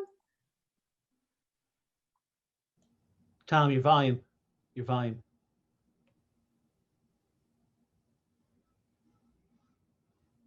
We can see you, but we can't hear you.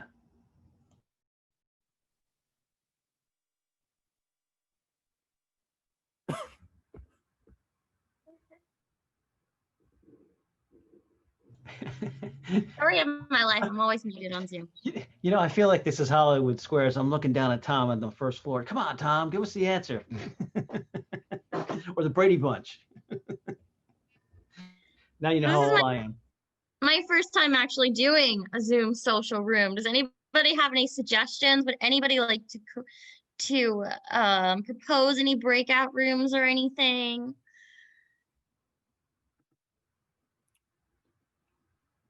Breakout rooms might be fun. We just do one big breakout room. It doesn't matter. One big. Yeah. Move everyone over to the next room. Is that what you're saying? As long as we meet new people, I'm good. What I have an icebreaker question. What is your favorite SDG and why?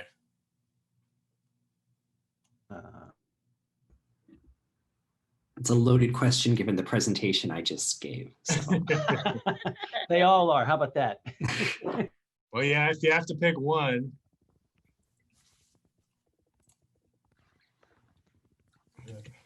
Well, Maria says number 17, partnerships. That's a good one. I personally like number 4, education, because it relates to so much. Being here in That'd be Portland, mine. number 16, peace and justice to address social justice issues are really big here. Oh my gosh, definitely.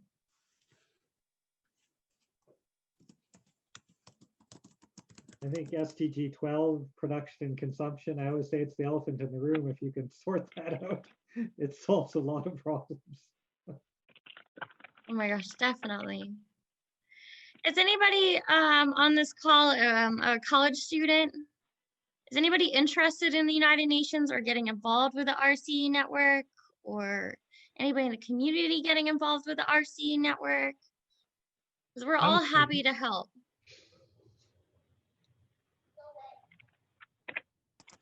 Maybe I can open it up if someone has any questions or insights about the research we've done at UNU, or you might be curious what other regions are doing differently than the Americas.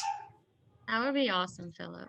All right, I'll open it up then. So this was kind of our first big analysis of RCE projects. And you were kind of, like I said, the trends were really strong in other regions, but you were kind of the exception, both in terms of focus on SDGs and the type of actors instigating projects. So any questions or comments about that? Can I ask, Philip, why are the municipalities in Asia and Africa, Europe, so much more engaged?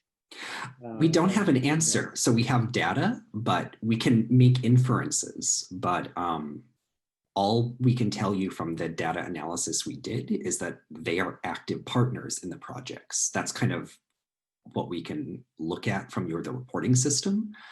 So even though, like, for example, with a lot of your RCE projects in the Americas, local governments or local policymakers very well might part of the educational audience.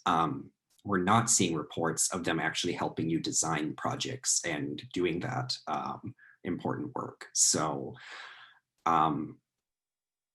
you are probably in a better position to answer that than we are sitting in Asia. So, and again, it's usually not high. Like I said, it's around 10 or 12% for the other regions, but the fact that it's an order of magnitude smaller for the Americas versus the other three was what kind of caught my attention. So everyone grumbles about local government, kind of being slow to get involved, and they never say they never have money or time, but for whatever reason, we do seem to just notice an order of magnitude less engagement in this hemisphere. So I'd be curious to see what all of you think more than what we can speculate about.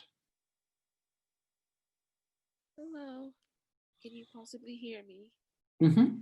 Hi, everyone. My name is E.A. Ugby. I am a master's student at Kennesaw State University, and first time here, so this is all new to me, but it's pretty interesting what I've heard so far. I was looking at the link for that Dr. Fouts sent about the regions, RCE regions, and I saw that there are definitely RCEs in there's in Nigeria in different cities, Lagos. And so I was wondering, I didn't see any of their presentations here, but what is their representation here so far? And are they active and, projects? I didn't see any projects for Lagos State. So I wanted to know if that was something that you guys were familiar with.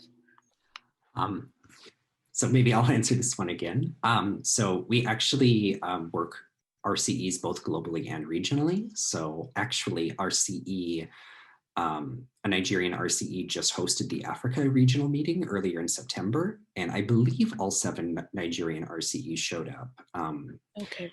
Strangely, Lagos is one of the less active ones. This is when bigger cities become RCEs, it's often a bigger challenge to coordinate all the actors to create a project.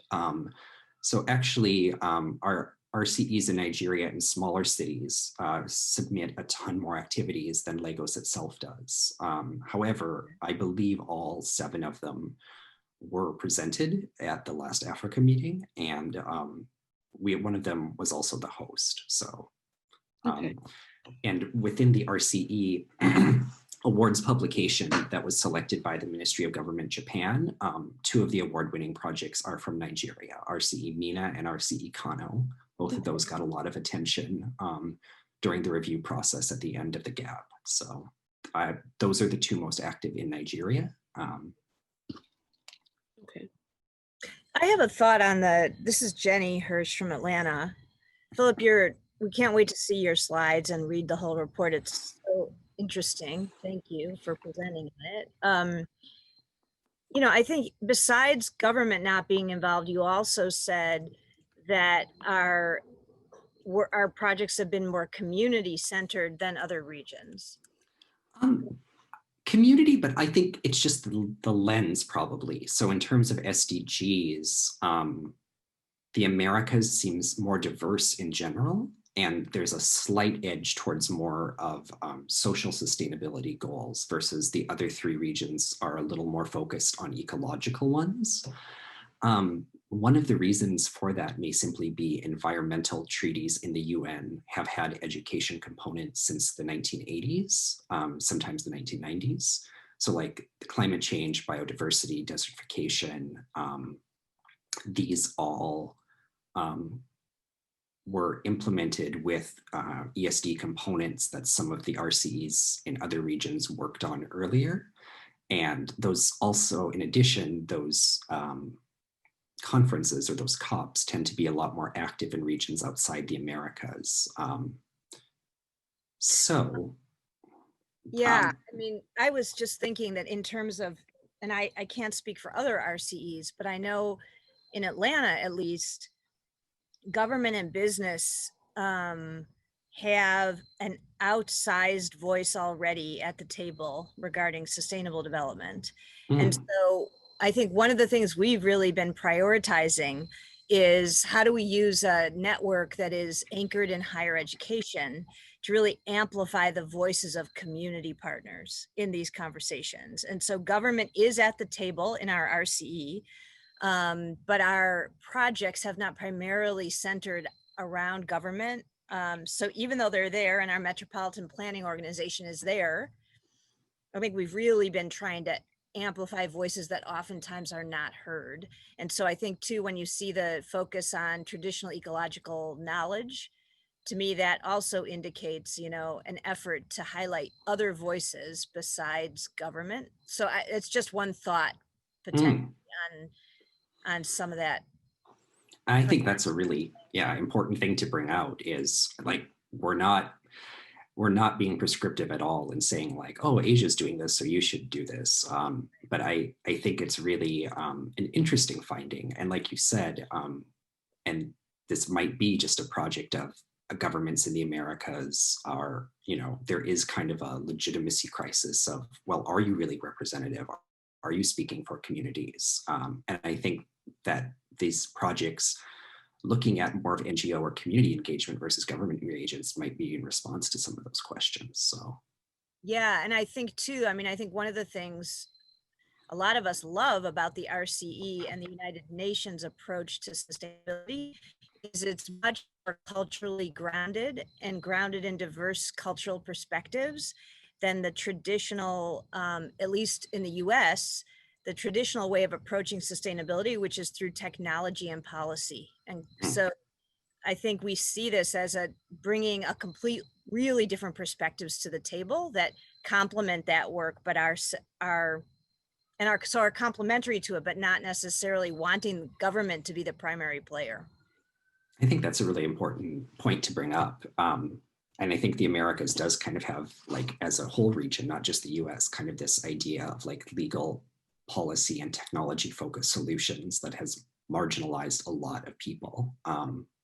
So I think that's a really good point to bring up. And I think also the lens that you're looking at it through is really interesting. Like, again, we're not being prescriptive at all. It's just really interesting to see, as a region, you're pretty balanced in the SDGs. Like, there isn't a strong trend towards climate change like we see in Europe or Asia.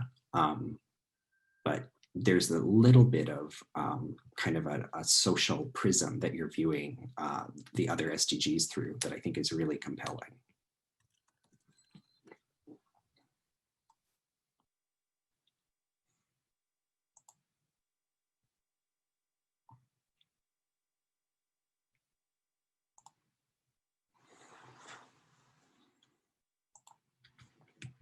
I have a question also. So in that report, does it discuss like the nature of the projects that are done in other countries? Like, could that be a reason that maybe those projects are more conducive to working with local government, and that's also why? And maybe if we were able to look at those projects, we could also have projects more focused with local government?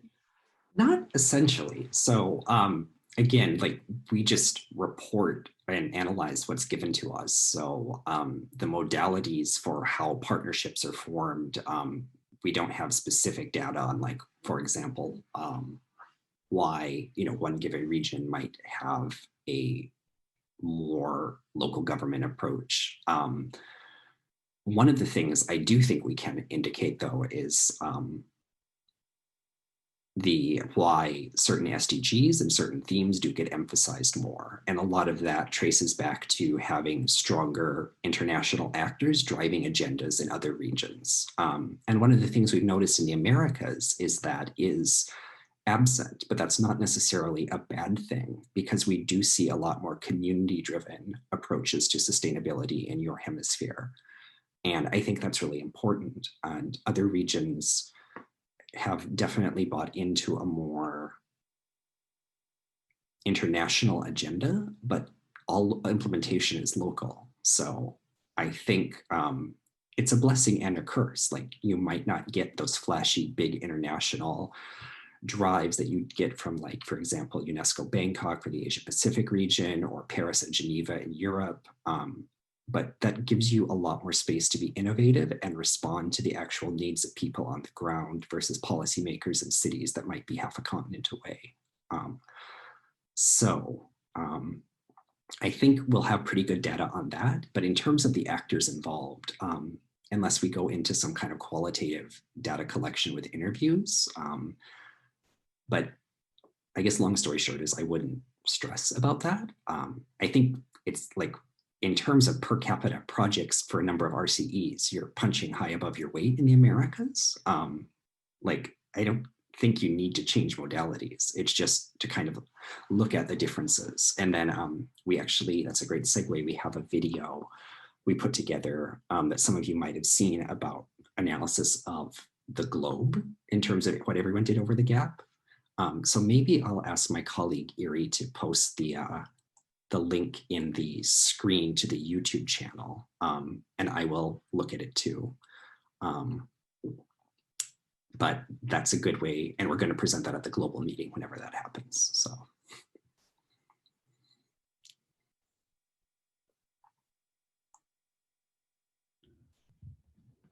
Anyone have any more questions for Philip or anyone?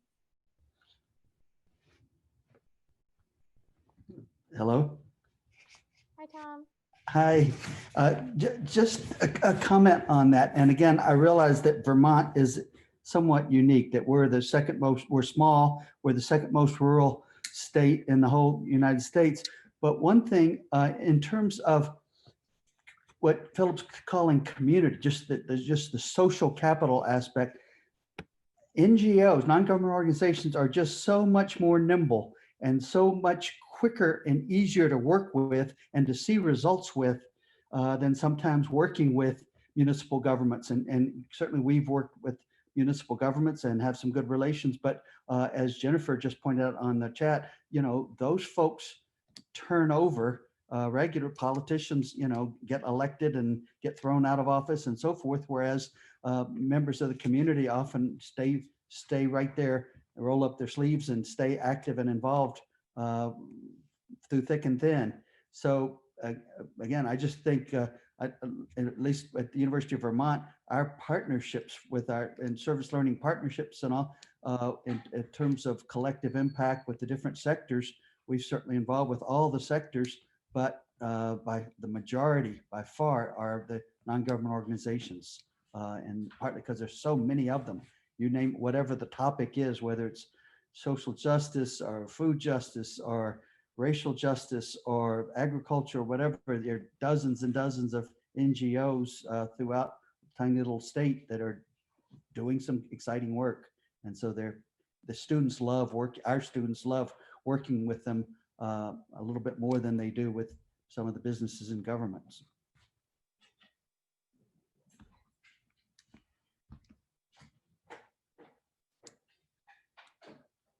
If anybody's interested, Philip just posted the video in the chat box of what he was referring to. Philip, I just want to say how impressed I was with that video. I mean, the quality, really well done. I showed it to a number of other people and they were just, they looked at the RCE network with a whole new set of eyes once they saw that video. We're really pleased with it. We have an amazing communications officer, Miss Nancy Pham, who I think some of you have been in contact with, and she did a really wonderful job of pulling our data together with the help of the research team. So thank you.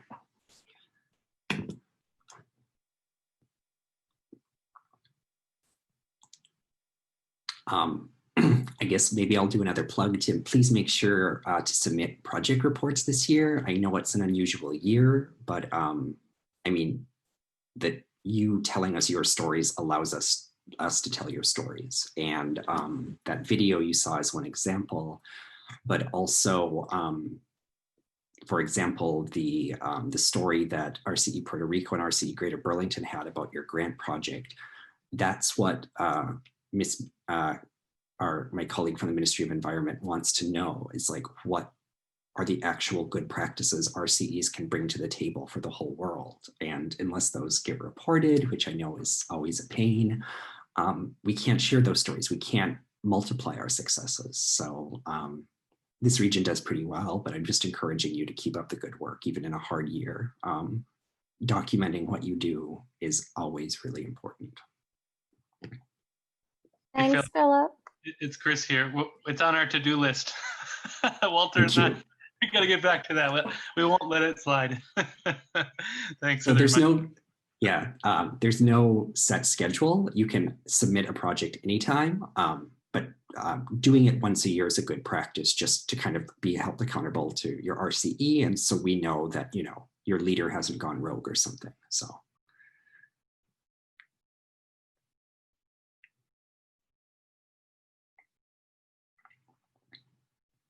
I have a question for like the general folks here from all the other RCEs that's not Atlanta. So Atlanta really has a huge priority on youth leadership.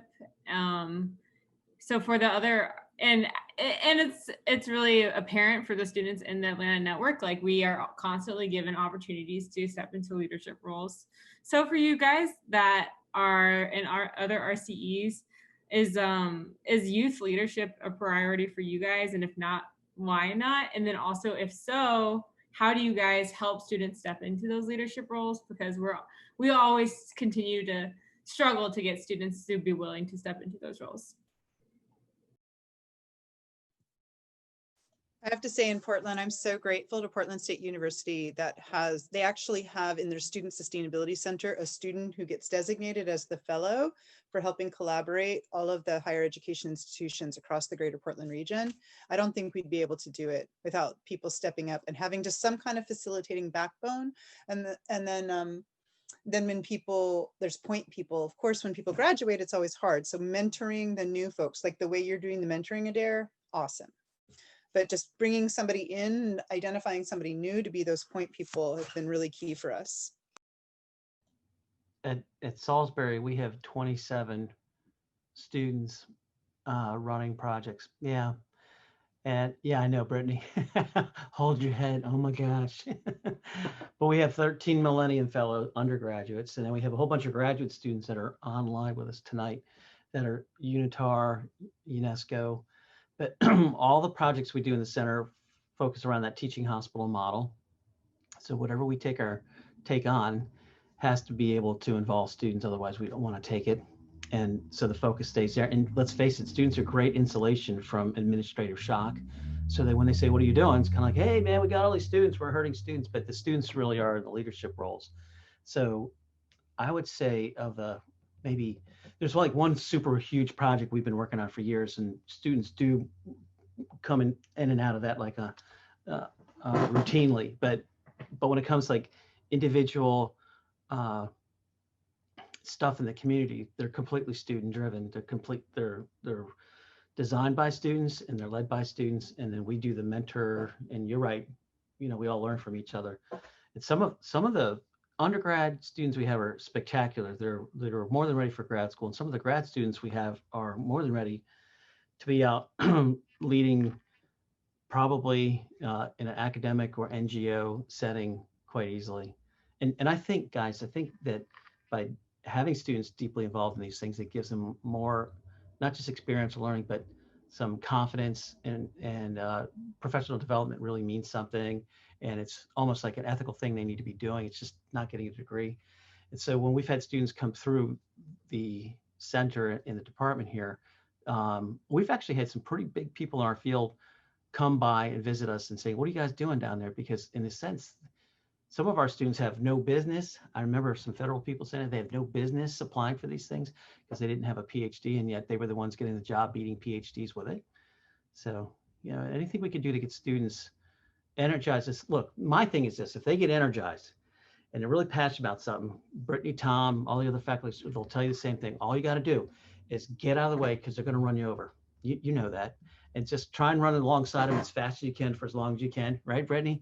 And then finally give us, I'll meet you at the end. But this is a nice sandbox playground for a lot of student-driven stuff. And the board that runs the center is 28 years old. The board that runs the center, it has 2 retired provosts, university provosts, and a retired dean, and they get this student-centered thing. So pretty much it's all that we do. It's fun. It's fun to see people do their thing. Right, Brittany? Right, Tom? Yes. Tom, are you talking? We still can't hear you. Never mind. I'll read your lips. Tom says, Brian is my best friend. Just kidding.